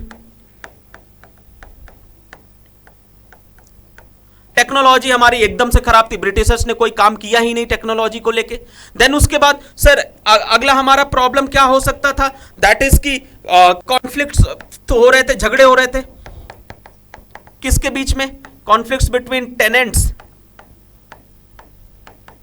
And landlords. टेनेंट्स और लैंडलॉर्ड्स के बीच में भयंकर झगड़ा हुआ पड़ा था। टेनेंट्स मतलब जो खेतों पे मजदूर काम करते हैं, लैंडलॉर्ड मतलब जमीन के मालिक। इन दोनों के बीच में झगड़ा होता रहता था। किस चीज को लेके? वही टैक्सेस। अभी भी जमीनदार, जो लैंडलॉर्ड से जमींदार थे, ये लगान मांगते रहते थे, लगातार लगान मांग रहे थे कि ब्रिटिशर्स वाली ही फिलॉसफी अपना रहे थे, भैया हमें टैक्स दो। हम ये मतलब एक हो गया ना कि मतलब एक बहाना सा मिल गया कि हम ऐसा काम करेंगे तो करना है। इन प्रॉब्लम से परेशान होके गवर्नमेंट ऑफ इंडिया ने क्या किया 1950 के टाइम में? फिर लॉन्च किया रिफॉर्म्स। किस सेक्टर में? ये रिफॉर्म्स आया एग्रीकल्चर सेक्टर में। और ये रिफॉर्म्स थे क्या क्या? सबसे पहला था सर लैंड रिफॉर्म। ठीक है, और दूसरा था ग्रीन रिवॉल्यूशन। समझ में आया? क्लियर? ये दो रिफॉर्म्स बनाया गवर्नमेंट ऑफ इंडिया ने। पहला लैंड रिफॉर्म, मतलब जमीनों से लेके प्रॉब्लम सॉल्व किया, और दूसरा ग्रीन रिवॉल्यूशन, एग्रीकल्चर सेक्टर में कोको की प्रोडक्टिविटी। देखो उनके, ये देख ध्यान से सुनना, ये जो था इसके लिए और ये आउटडेटेड टेक्नोलॉजी के लिए, इन दोनों के लिए जो आया वो था ग्रीन रिवॉल्यूशन। ठीक है, और बाकी देखो ये disguise unemployment, high dependency on rainfall, subsistence farming, conflicts between tenants and landlords, इसके लिए इन्होंने लैंड रिफॉर्म्स लगाया। यही दो ऐसे रिफॉर्म्स थे जो एग्रीकल्चर सेक्टर में आए। क्लियर है?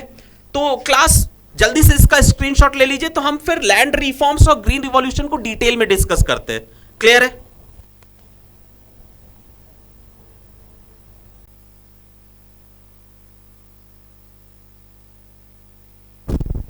ठीक है, ले लिया स्क्रीनशॉट? चलो अब जो है देखो, अब हम अगला जो है देखो ध्यान से सुनना, अब हम सबसे पहले पढ़ेंगे ना, दैट इज लैंड रिफॉर्म्स क्या था। ध्यान से सुनना, ये भी इंपॉर्टेंट है, सब बहुत इंपॉर्टेंट पॉइंट्स है। लैंड रिफॉर्म्स एक्चुअल में देखो ये इंपॉर्टेंट क्यों बन जाता है, क्योंकि लास्ट चैप्टर में भी ये पूछता है।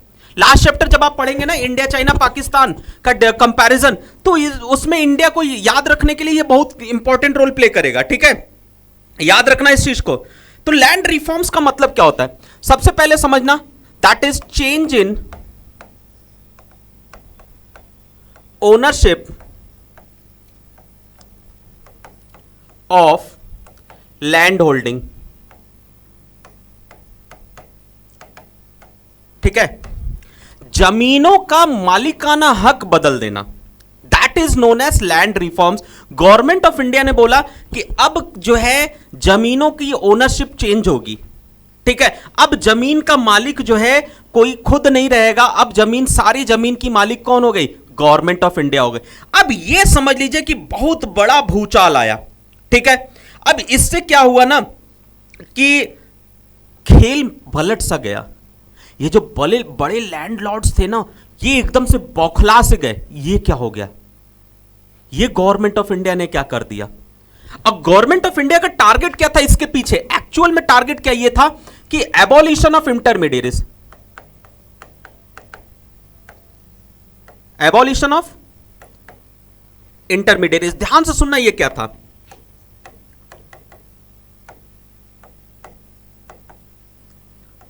समझना। गवर्नमेंट ऑफ इंडिया ये चाहती थी कि प्रोडक्टिविटी अगर बढ़ाना है, क्या बढ़ाना था, एग्रीकल्चर की प्रोडक्टिविटी अगर बढ़ानी है, तो सबसे पहले हमें उनको अपने पास देखना पड़ेगा, उनको अपने साथ मिलाना पड़ेगा जो एक्चुअल में खेती कर रहे हैं। जो प्रिटेंड टू बी फार्मर है उनकी बात नहीं, प्रिटेंड टू बी फार्मर मतलब जो दिखावे के फार्मर बनते फिर रहे हैं।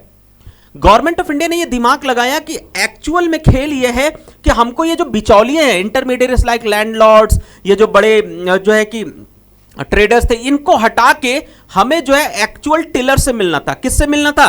एक्चुअल टिलर से। ये खेल शुरू हुआ। एक्चुअल टिलर्स का मतलब होता है जो एक्चुअली उस जमीनों पे, उन जमीनों पे काम कर रहा है। गवर्नमेंट ऑफ इंडिया इसलिए एक दिमाग लगाई कि अगर मैं इनसे मिल लिया तो समझ लो कि काम मेरा बन गया। तो वही इसीलिए गवर्नमेंट ऑफ इंडिया ने तुरंत लैंड रिफॉर्म्स लिया। लैंड रिफॉर्म में इन्होंने क्या, लैंड रिफॉर्म्स का मतलब क्या होता है, change in the ownership of land holdings, और इससे की वजह से क्या हुआ, एबॉलिशन ऑफ इंटरमीडिएट। अब इसका इंपैक्ट ये आया कि लगभग 200 लाख टेनेंट्स, बहुत ध्यान से सुनना, 200 लाख टेनेंट्स डायरेक्ट कांटेक्ट में आ गए। किसके? गवर्नमेंट के। सोचो इतनी बड़ी पॉपुलेशन आज भी खेती कर रही थी, तो गवर्नमेंट ऑफ इंडिया की इस मूव ने ना एक समझ लीजिए कि एक स्मार्ट मूव लगाया।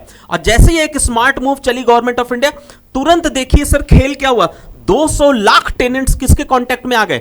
गवर्नमेंट ऑफ इंडिया के कांटेक्ट में आ गए। अब इन्होंने बोला सिंपल कि आप जो है मालिक हैं। किसने बोला?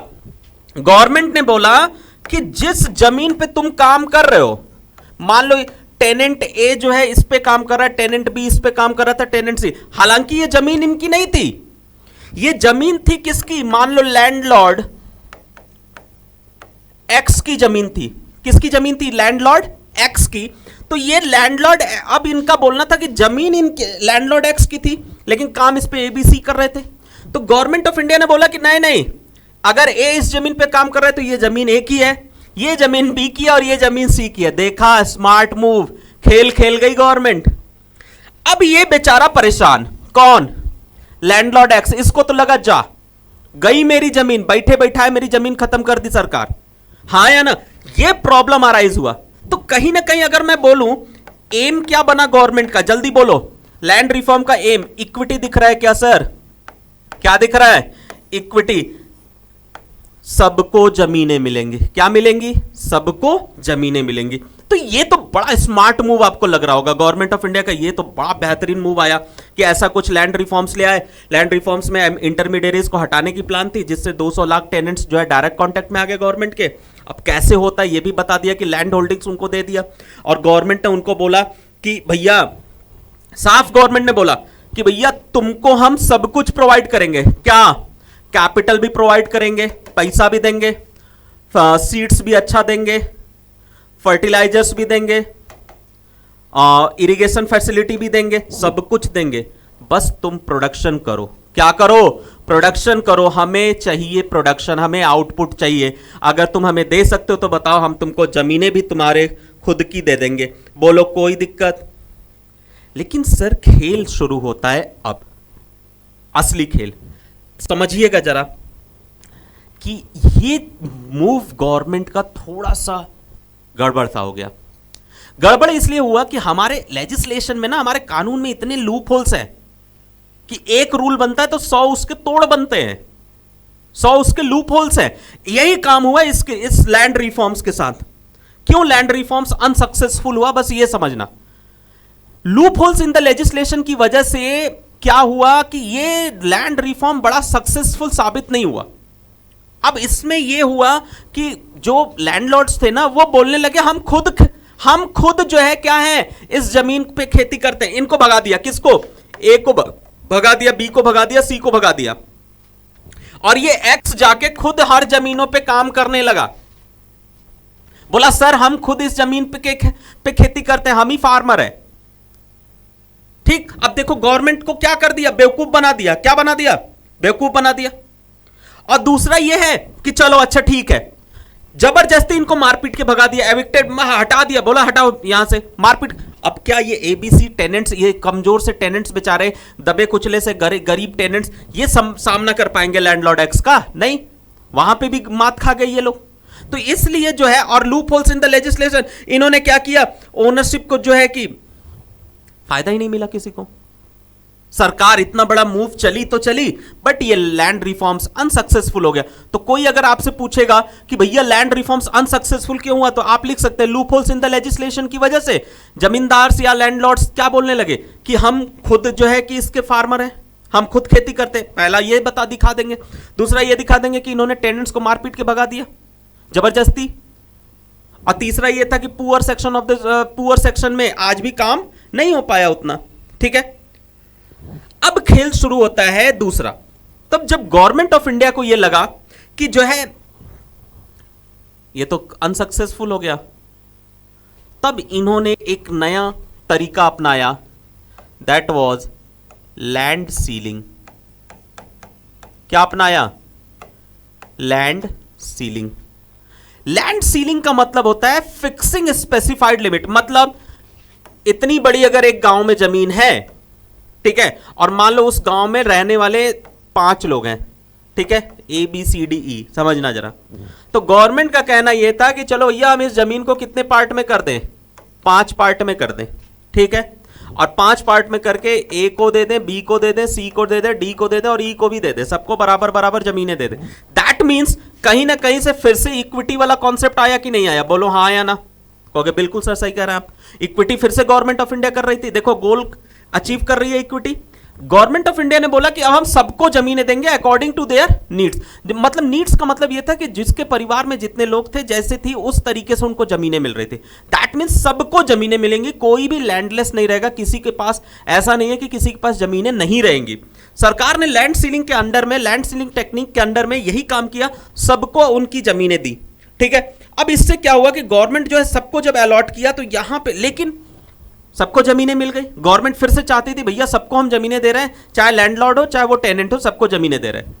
लेकिन खेल ये आया कि फिर से क्या दिक्कतें अराइज हुई कि जो लैंडलॉर्ड्स थे, कौन थे, जो लैंडलॉर्ड्स थे ना, ये क्या करने लगे, ये जो है फिर से लूप, लेजिस्लेशन का लूप होल, फिर से कानून के दांव में पेच परेशान करके कानून की जो है कि लूप होल्स को पकड़ के क्या करने लगे, ये अपने रिलेटिव्स के नाम पे लिखवा दिए सारी जमीनें। जो है बोले सर हमारे पास जमीनें कहां हैं, वो ज्यादा जमीनें थी तो अपने पास उतनी जमीनें रखें जितना गवर्नमेंट इनको अलॉट कर सकती थी, जो एक्स्ट्रा जमीनें थी ये अपने रिश्तेदार कुश्तेदार के नामों पर कर दिए, बच गई जमीन।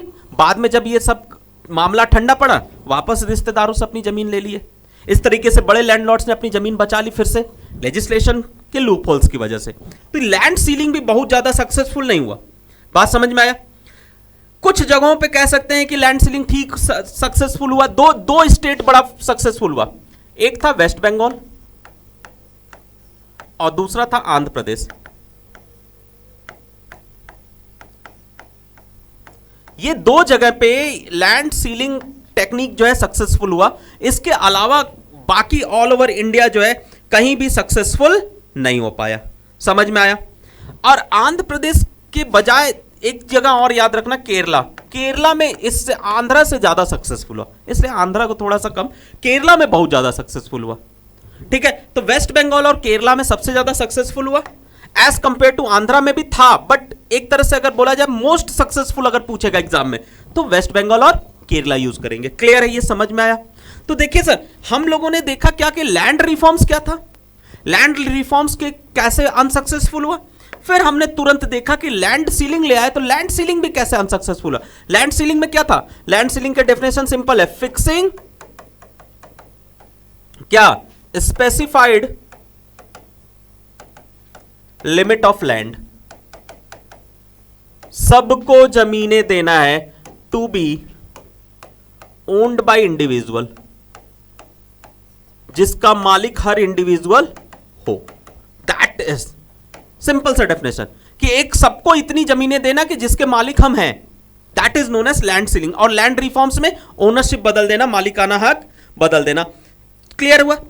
अब ये तो था लैंड रिफॉर्म्स आपका। लैंड रिफॉर्म्स के अंडर में लैंड सीलिंग आया। लैंड सीलिंग कैसे अनसक्सेसफुल हुआ ये भी आपने पढ़ लिया, लैंड रिफॉर्म्स कैसे अनसक्सेसफुल हुआ ये भी आपने पढ़ लिया। अब सर चलते हैं दूसरा जो एग्रीकल्चर सेक्टर में आयाम आया, दैट वाज क्या, ग्रीन रिवॉल्यूशन। क्या आया? ग्रीन रिवॉल्यूशन, जिसको हम हरित क्रांति बोलते हैं। क्या बोलते हैं? हरित क्रांति। क्लियर है? था क्या ये ग्रीन रिवॉल्यूशन भाई? अब समझना, ग्रीन रिवॉल्यूशन एक्चुअल में देखो कि सर सिंपल इसको लोग बोलते हैं HYV टेक्निक। क्या बोलते हैं? ये ध्यान से सुनना क्यों आया, बहुत ध्यान से समझना बच्चा। एक सिंपल सी कहानी बता रहा हूं। 1951 के टाइम में हुआ क्या था, एक बहुत बड़ा सूखा पड़ा था इंडिया में। ठीक है, अब सूखा पड़ा तो उसकी वजह से प्रॉब्लम यह अराइज हुई कि गवर्नमेंट ऑफ इंडिया के पास गेहूं की प्रोडक्शन एकदम ना के बराबर हुई। ठीक, अब गेहूं की प्रोडक्शन ना के बराबर हुई तो यहां पे जो है कि प्रॉब्लम यह आया कि जनता के पास खाने के लिए नहीं बचा था। ठीक, उस टाइम में जो है गवर्नमेंट ऑफ इंडिया ने क्या किया, गवर्नमेंट ऑफ इंडिया को यह पता चला कि यूएसए जो है कोर्स ग्रेन्स का मतलब होता है खराब गेहूं, जिसमें आप नॉर्मल सेंस में बोलते हैं घुन लग गया होता है। खराब गेहूं जो है क्या करती थी, फेंक रही थी अपने यहाँ ओशंस में। इंडिया को पता लगा तो इंडिया ने बोला कि सर हमको दे दीजिए। यूएसए को लगा वाह, इससे अच्छा क्या हो सकता है कि खराब हो कूड़े जैसी चीज का भी मुझे पैसा मिल रहा है। ठीक है, इंडिया ने कोर्स ग्रेन्स मंगाया, इंपोर्ट किया और अपने यहाँ जो है कि उस कोर्स ग्रेन से अपनी जनता को पाला। सोचिए जरा किस सिचुएशन में थी इंडिया। आज India major exporter of wheat है, लेकिन आज इंडिया इतनी बड़ी एक्सपोर्टर ऑफ व्हीट है, तब नहीं थी। तो इसीलिए गवर्नमेंट ऑफ इंडिया के दिमाग में है नहीं, हमें जो है सेल्फ रिलायंट बनना पड़ेगा, हमें हमेशा यूएसए से गेहूं नहीं मांगना पड़ेगा, क्योंकि ये कल को हमारी मजबूरी का फायदा उठाएगा, हमारी भूखमरी का फायदा उठाएगा। इसलिए गवर्नमेंट ऑफ इंडिया ने ग्रीन रिवॉल्यूशन टेक्निक अपनाया, जिसमें HYV का मतलब होता है हाई यील्डिंग वैरायटी। क्या होता है sir? High yielding variety seeds. ठीक है, वैरायटी सीड्स अपनाया। हाई यील्डिंग वैरायटी सीड्स का एक तरीका ये था कि यहां पे इसका सबसे बड़ा प्रॉफिट ये था कि यहां पे हमें मोस्ट प्रोडक्शन लगभग 4 गुना 6 गुना मिलता था, ठीक है। बट ये भी था कि हाँ फैसिलिटीज भी इसको चाहिए थी, इरिगेशन फैसिलिटी बड़ी अच्छी चाहिए होती थी, 4 to 10 टाइम्स मोर, ज्यादा फर्टिलाइजर्स भी चाहिए थे, इंसेक्टिसाइड पेस्टिसाइड्स का अटैक भी था, बट कहीं ना कहीं प्रोडक्शन बहुत ज्यादा था। इसलिए गवर्नमेंट ऑफ इंडिया ने इसको जो है कि एकदम से सोचा कि नहीं भाई हमें इसको चाहिए ही चाहिए। इसलिए गवर्नमेंट ऑफ इंडिया ने HYV टेक्निक अपनाया ग्रीन रिवॉल्यूशन के अंडर में। किसके अंडर में सर? ग्रीन रिवॉल्यूशन के अंडर में। क्लियर है? अब सर ग्रीन रिवॉल्यूशन में देखिए ये 2 फेजेस में चला। किस फेज में? 2। एक चला फेज फर्स्ट, दूसरा चला फेज सेकंड, ठीक है। ये चला मिड 60 तक, मिड 60 मतलब 1960s, ठीक है। और ये चला मिड 1970s तक। मतलब समझना ये 2 फेजेस में इसलिए चला कि पहले कुछ जो है स्टेट्स में ये इंप्लीमेंट किया गया, और मेजर व्हीट प्रोड्यूसिंग, ऐसे याद करना है, मेजर व्हीट प्रोड्यूसिंग स्टेट्स में इंप्लीमेंट किया गया, और इसमें देखा गया कि क्या ये सक्सेसफुल हो पा रहा है कि नहीं हो पा रहा है, ठीक है। तो ये ग्रीन रिवॉल्यूशन 2 फेजेस में इंडिया में आया, एक आया मिड 60s में, दूसरा आया मिड 70s में। तो यहां पे जो है मिड 60s में ये आया कि हमने सबसे ज्यादा इस पे काम किया। किन चीजों पे वो काम किया? That was wheat. गेहूं की प्रोडक्शन पे सबसे ज्यादा गवर्नमेंट ऑफ इंडिया ने काम किया। गेहूं और चावल देखिए अगर काम हो जाता है ना तो उसके बाद आदमी थोड़ा सोच लेता है, तो इसलिए सबसे बड़ा याद रखिएगा व्हीट के लिए सबसे पहले जो है लॉन्च हुआ था ग्रीन रिवॉल्यूशन, ठीक है। अब इस ग्रीन रिवॉल्यूशन में प्रॉब्लम ये देखिए अराइज होता था ना कि यहां पे सबसे पहला खेल फर्टिलाइजर्स ज्यादा चाहिए, इरिगेशन फैसिलिटी ज्यादा चाहिए, उसके बाद जो है कि 4 to 10 लगभग कितना 4 to 10 टाइम्स मोर फर्टिलाइजर्स चाहिए। 4 गुना से 10 गुना, एक नॉर्मल सीड्स जितना फर्टिलाइजर मांगता था उसके से 4 से 10 गुना ज्यादा को चाहिए। फिर अगली चीज ये थी कि यहां पे इसको बेटर इरिगेशन फैसिलिटी चाहिए थी, ठीक है, ठीक है। और तीसरा था हैवी पेस्टिसाइड्स एंड इंसेक्टिसाइड्स, ठीक। अब सोचो जरा इतना फैसिलिटी चाहिए तब जाके आप प्रोडक्शन बढ़ा सकते थे, बट गवर्नमेंट ऑफ इंडिया ने किया, उन्होंने सारी फैसिलिटी प्रोवाइड की, सब्सिडी देना शुरू किया, लोगों को बोला तुम करो, हम तुम्हें प्रोवाइड करेंगे, हम सब्सिडी देंगे, हम सारी चीजें देंगे, वो मेरा काम है, हम मदद कर रहे हैं, आप जो है प्रोडक्शन तो करो। बात समझ में आया? तो इसलिए गवर्नमेंट ऑफ इंडिया को नहीं, ये मैं मानता हूं कि दी बेस्ट काम ये था। कम से कम हम सेल्फ रिलायंट तो हुए, हम फूड ग्रेन्स में सेल्फ रिलायंट हो रहे हैं कि नहीं हो रहे हैं, ये चीज था। नहीं तो हमारी जनता को पहले हम खाने की सोचते ना, हम तो कुछ सोच ही नहीं पा रहे थे। पहले तो खाना खिलाओ भाई इन लोग को, पहले जनता जिंदा रहेगी तब तो हम आगे क्या सोचेंगे। इस वजह से ये प्रॉब्लम थी। तो इसलिए ग्रीन रिवॉल्यूशन ले आना गवर्नमेंट की एक, समझ लो एक तरह से एक क्या थी, मजबूरी थी, ठीक है। अब इसका इफेक्ट समझना, इफेक्ट क्या आया, ये तो वो था, इसका इफेक्ट समझना। अब इसका क्या इंपैक्ट आया, हमारे पास सरप्लस हो गया सर। क्या हो गया? सरप्लस। सरप्लस का मतलब हम इतनी अच्छी प्रोडक्शन हुई कि सर हम जो है अपने लिए रख भी लिए, और अगले साल के लिए भी, इस साल का खाने का व्यवस्था हो गया, अगले साल के खाने की भी व्यवस्था हो गई। देखिए कितना अच्छा चीज हुआ, कहीं ना कहीं सेल्फ रिलायंट हुए, हम आत्मनिर्भर हुए कि नहीं, हमारी डिपेंडेंसी कम हुई यूएसए पे।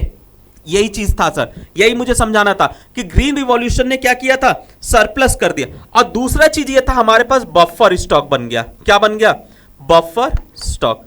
सर बफर स्टॉक का मतलब समझिएगा, बफर स्टॉक का मतलब एक्स्ट्रा स्टॉक। अब हम सर अपने खाने के अलावा अगले साल के लिए भी रख लिए, उससे एक्स्ट्रा स्टॉक तब हम फॉरेन को बेचने लगे। ये देखो पलटवार कितना भयानक। अभी तक खरीद रहे थे हम खराब गेहूं, अभी क्या था, हम जैसे ही ग्रीन रिवॉल्यूशन लॉन्च किए हमारे पास एक्स्ट्रा स्टॉक भी होने लगे, सरप्लस, हम फायदे में भी आने लगे, हम मार्केट में भी बेचने लगे, और हमारे पास बफर स्टॉक हो गया, मतलब हम विदेशों को भी अब देने लगे जो है। अब इससे देखो क्या होने लगा, यहां पे जो है कि कहीं ना कहीं लो इनकम ग्रुप वालों को फायदा होने लगा। लो इनकम ग्रुप को फायदा कैसे हुआ? कम जमीनों पे भी ज्यादा प्रोडक्शन होने लगी, तो ज्यादा प्रोडक्शन होने लगी तो लोगों को बेनिफिट मिलना शुरू हो गया कि नहीं हो गया? पक्का बात समझ में आया? और रिस्क तो था ही सर, इसमें रिस्क क्या था? पेस्ट अटैक का रिस्क था, फर्टिलाइजर्स बहुत ज्यादा चाहिए होते थे, इरिगेशन फैसिलिटी अच्छी चाहिए होती थी, ये रिस्क था। बट सर हम कहते हैं ना,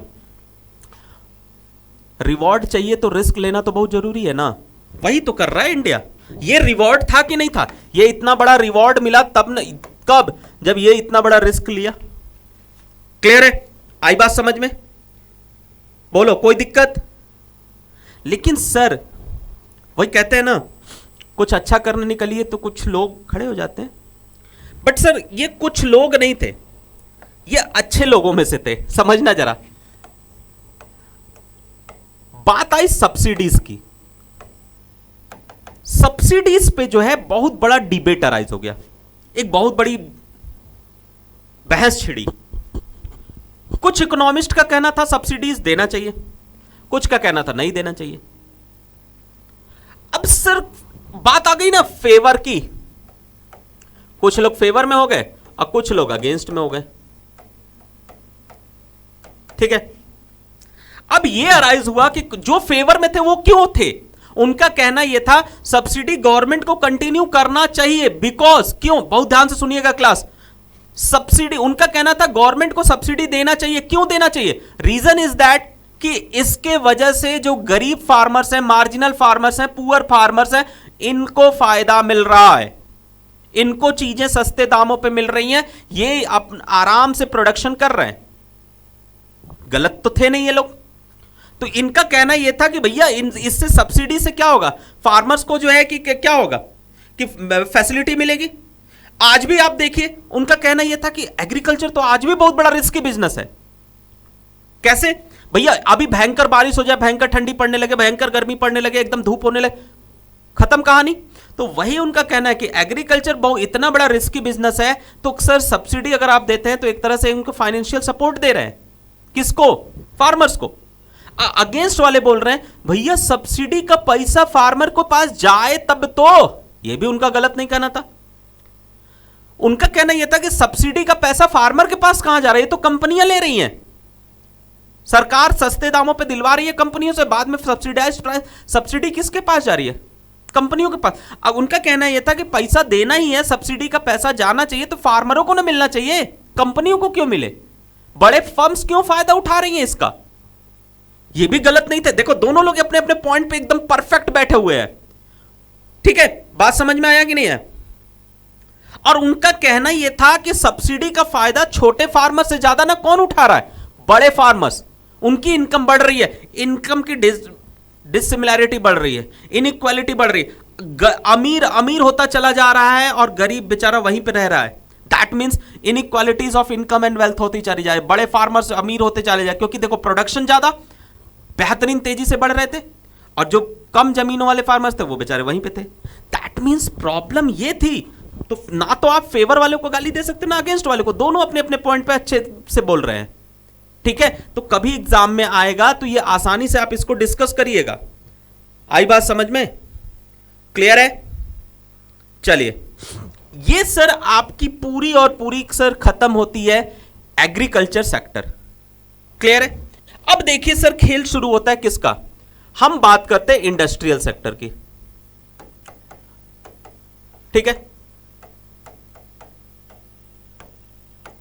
अब इंडस्ट्रियल सेक्टर क्या बोला, ध्यान से सुनना।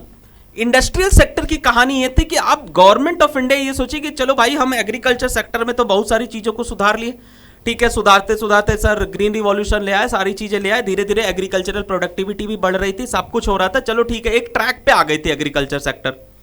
अब गवर्नमेंट ऑफ इंडिया का यह कहना था कि भैया इंडस्ट्रीज को भी डेवलप किया जाए, क्योंकि एग्रीकल्चर सेक्टर में जो है डिस्गाइज्ड अनएम्प्लॉयमेंट हुई पड़ी है, इनको कम करो जरा, इनको भगाओ। तो सर सबसे पहले प्रॉब्लम क्या थी?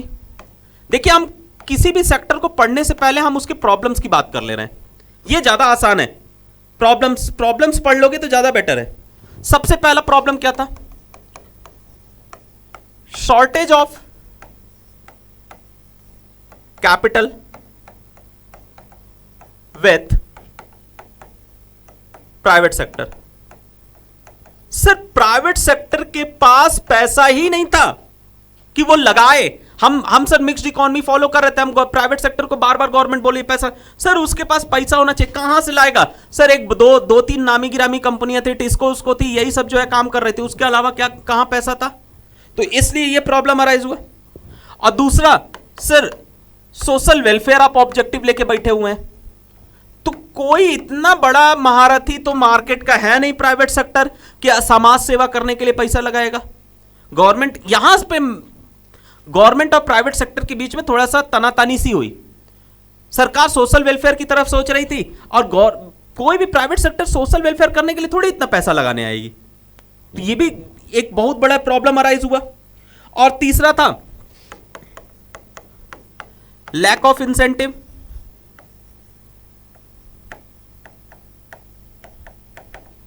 For private sector, private sector के पास उतना इंसेंटिव भी नहीं था, उतना उनको दिखा ही नहीं कि कोई अपॉर्चुनिटी बहुत अच्छी नहीं दिखी कि चलो यार हम गवर्नमेंट ऑफ इंडिया हमें बहुत अच्छा पैसा दे रही है, ये जो है कि कमाने का मौका दे रही है, कुछ ऐसा उनको कोई इंसेंटिव दिखा ही नहीं। जब नहीं दिखा तो वो हाथ ही नहीं लगा इसमें। तब परेशान होकर गवर्नमेंट ऑफ इंडिया जो है आईपीआर 1956 लेकर आती है। एक आईपीआर हम लोग पढ़े थे, कौन सी? एक आईपीआर पढ़े थे 1948 में आई थी, और ये जो दूसरी IPR I that is 1956 industrial policy resolution 1956 आया। अब इंडस्ट्रियल पॉलिसी रिजोल्यूशन 1956 आया ना, ये बहुत खतरनाक लेकर आए ये लोग। गवर्नमेंट भी गुस्सा सी हो गई, गवर्नमेंट भी बोली ना रुको प्राइवेट सेक्टर, अब हम तुमको समझाते हैं सिखाते हैं। इसीलिए उसने industrial policy resolution, industrial policy ही एकदम से बदल दी, समझना। अब इसमें खेल बहुत निराला चला। इस आईपीआर, ध्यान से समझना, इस आईपीआर 1956 में था क्या? इन्होंने बोला हम इंडस्ट्रीज को कैटेगराइज कर रहे हैं। क्या कर रहे हैं? कैटेगराइज कर रहे हैं। उन्होंने बोला हम शेड्यूल ए बनाएंगे, हम शेड्यूल बी बनाएंगे और हम शेड्यूल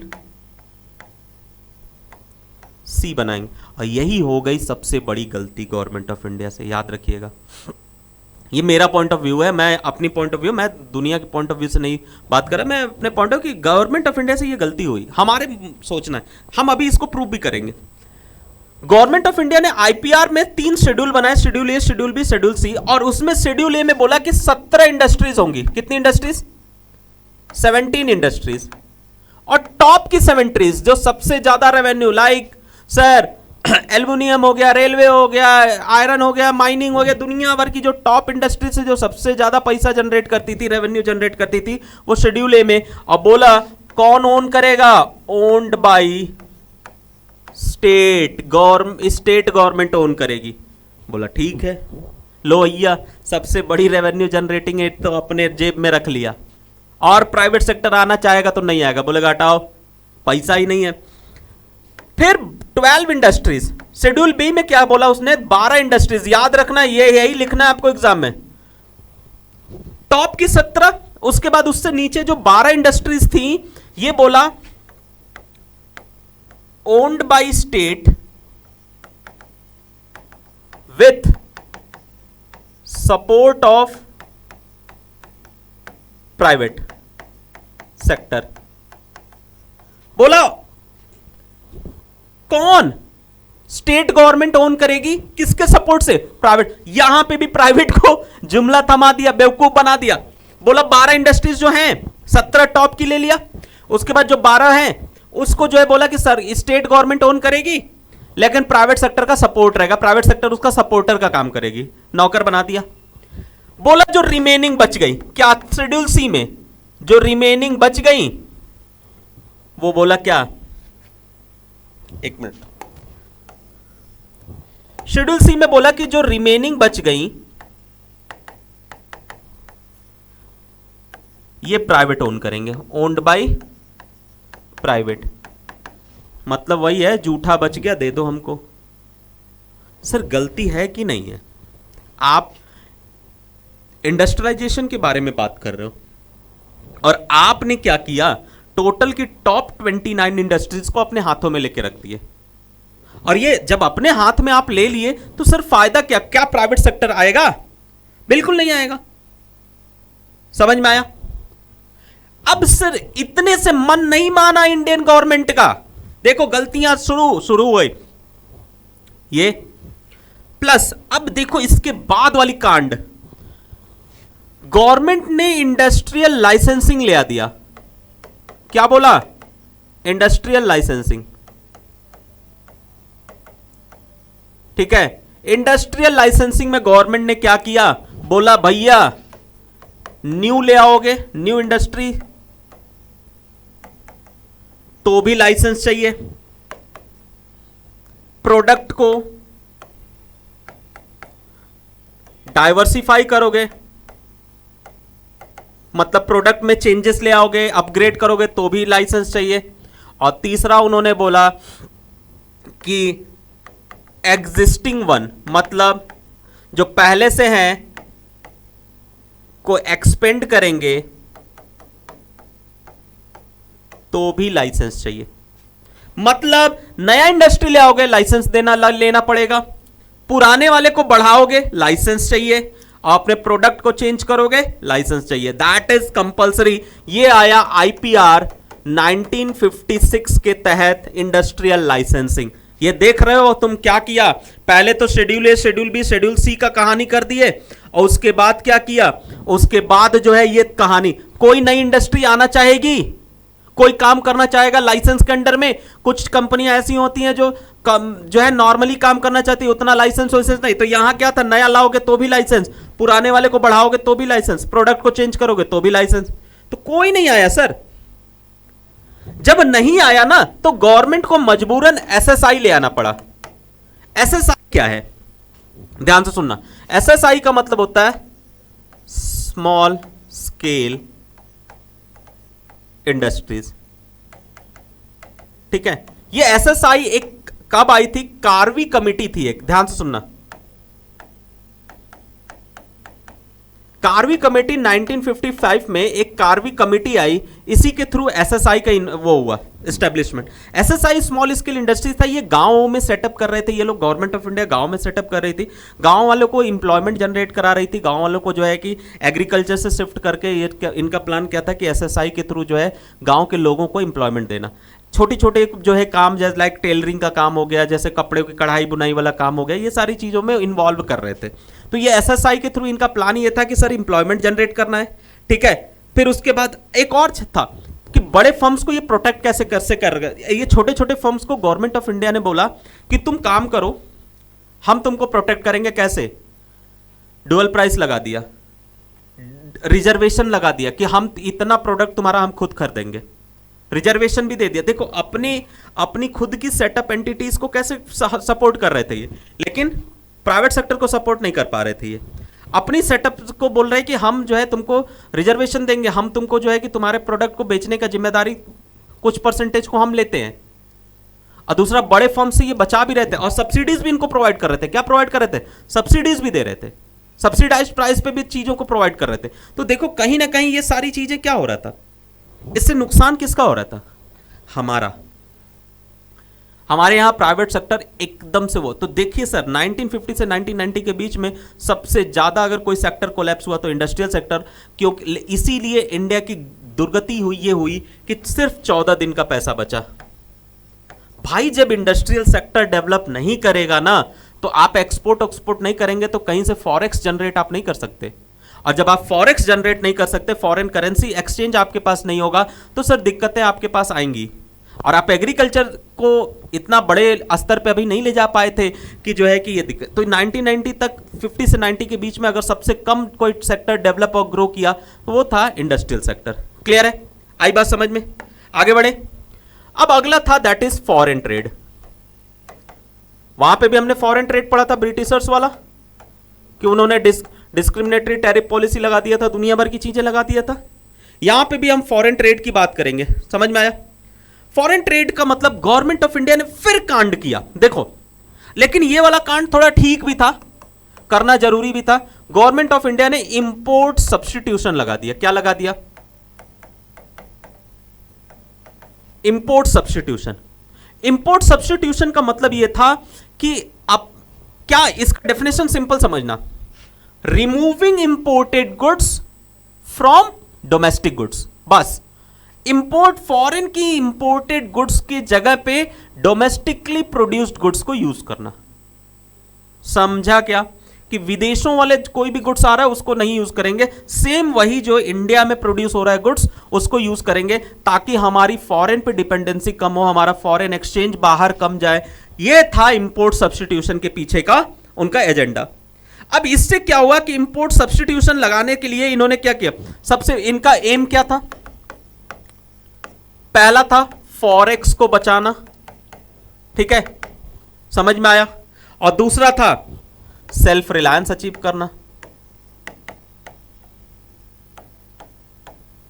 यही था दो। इंपोर्ट सब्स्टिट्यूशन आप लगाते हो मतलब आप अपने घर का चीज यूज कर रहे हो, दैट मींस विदेशों का यूज नहीं, तो फॉरेन एक्सचेंज नहीं जाएगी और आपका सेल्फ रिलायंस, आप आत्मनिर्भर बनेंगे। लेकिन जनता मानने वाली थोड़ी है। अब जनता नहीं मान रही थी तो सर खेल ये आया कि गवर्नमेंट ऑफ इंडिया ने लगा दिया टैरिफ। एक मिनट देखो, टैरिफ और कोटा नाम का दो हथियार, ये दो बम छोड़ दिए। किस पे? जो है गवर्नमेंट ऑफ इंडिया ने छोड़ दिया दो बम। किसके ऊपर? ये छोड़ दिया दो बम जनता के ऊपर। कैसे? गवर्नमेंट ऑफ इंडिया को पता था, ध्यान से सुनना, फॉरेन के गुड्स क्या थे? सस्ते थे, चीप, सस्ते, चीपर रेट्स पे मिलते थे, ठीक है, सस्ते दामों पे मिलते थे। और डोमेस्टिकली प्रोड्यूस गुड्स थोड़े महंगे पड़ते थे। तो इनको पता था हमारी जनता किधर भागेगी, फॉरेन गुड्स की तरफ भागेगी। इन्होंने टैरिफ लगा दिया। टैरिफ का मतलब होता है टैक्सेस, आसान भाषा में समझना, टैक्सेस। इन्होंने बोला इंपोर्ट पे तुमको टैक्स देना पड़ेगा और हैवी टैक्स देना पड़ेगा। अच्छा खासा टैक्स दे रहे थे ये लोग। अब हैवी टैक्स समझो, जैसे ब्रिटिशर्स ने टैक्स लगा दिया था ना, किस पे? हैंडीक्राफ्ट पे। हैंडीक्राफ्ट अगर तुम एक्सपोर्ट करते हो फॉरेन में तुमको हैवी टैक्स देना पड़ेगा। ऐसे ही इन्होंने भी क्या किया था, हैवी टैक्स लगा दिया। और चलो अच्छा, जनता फिर भी नहीं मानी ना, तो कोटा लगा दिया, दैट इज लिमिट। उन्होंने बोला इतने से ज्यादा नहीं मंगा सकते तुम फॉरेन से,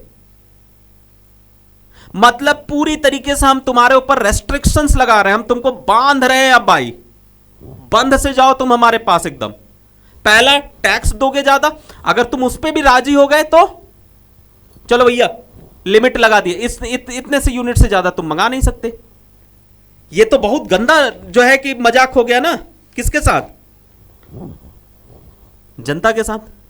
तो ऑल एंड ऑल देखिए सर, कहानी ये शुरू हुई कि गवर्नमेंट ऑफ इंडिया ने, देखो यहां पे सरकार बचा रही थी, यहां सरकार की गलती मैं नहीं दूंगा, सरकार की भी मजबूरी थी। सरकार को भी ये इंपोर्ट सब्स्टिट्यूशन मजबूरी में लगाना पड़ा लोगों को रोकने के लिए। इंडस्ट्रियल सेक्टर में मानते हैं उनके इनसे कुछ गलतियां हुई हैं, बट यहां पे गवर्नमेंट ऑफ इंडिया को मजबूरी थी, वो फॉरेक्स बचाना चाह रही थी और इंडिया को सेल्फ रिलायंस बनाना चाह रही थी। इसकी वजह से ये टैरिफ कोटा लगा दिया। बट ये दिक्कत अराइज हुई, दिक्कत यहां आई कि सर इतना कुछ करने के बाद भी 1990 आते आते सिर्फ हमारे पास 14 डेज का पैसा बचा था। उसका रीजन ये था कि एग्रीकल्चर सेक्टर में भी ग्रीन रिवॉल्यूशन हम लॉन्च तो किए, लेकिन एग्रीकल्चर सेक्टर में हम बहुत बड़ा, ठीक है सर, सरप्लस भी जनरेट कर लिए, बफर स्टॉक भी जनरेट कर लिए, सब कर लिए, लेकिन बहुत बड़ा हम फॉरेक्स जनरेट नहीं कर पाए, बहुत अच्छा पैसा हम फॉरेन से नहीं ले पाए। दूसरी चीज, इंडस्ट्रियल सेक्टर हमारी बहुत ज्यादा डेवलप नहीं हो पाई। गवर्नमेंट ने नेशनलाइजेशन भी किया बैंकों का, फाइनेंशियल सेक्टर को भी डेवलप करने की कोशिश अच्छी खासी की, ठीक है। बट खेल शुरू होता है कि जब 1990 आया ना, 1990 में जो है ऐसा आया, एक दिन ऐसे गवर्नमेंट ऑफ इंडिया के सामने ये जवाब आया कि सर 14 दिन का पैसा बचा हुआ है हमारे पास, सिर्फ 14 दिन सर, हमारे पास 14 डेज का फॉरेक्स बचा हुआ है सर, क्या किया जाए, कैसे इसको सॉल्व किया जाए, ये मैटर बड़ा पेचीदा हो गया है। तो सर उस टाइम में याद रखिएगा सरकार थी पीवी नरसिम्हा राव साहब की। देखिए मैं उनको बहुत इज्जत देता हूँ उस इंसान को कि उनकी ही जैसे लोगों की देन है। और हमारे श्री अटल बिहारी वाजपेयी जी को भी मैं बहुत बड़ा धन्यवाद देता हूँ। आज जो है हम लोग खड़े हैं यहाँ पे ना, उस बंदे की देन है, अटल बिहारी वाजपेयी और नरसिम्हा राव जी की देन है कि आज हम लोग, आखिर क्या हुआ उस रात को, मैं ये चीज़ भी बोल रहा हूँ, आखिर उस रात को ऐसा क्या हुआ, कौन वो बंदा था, कौन वो हीरो था।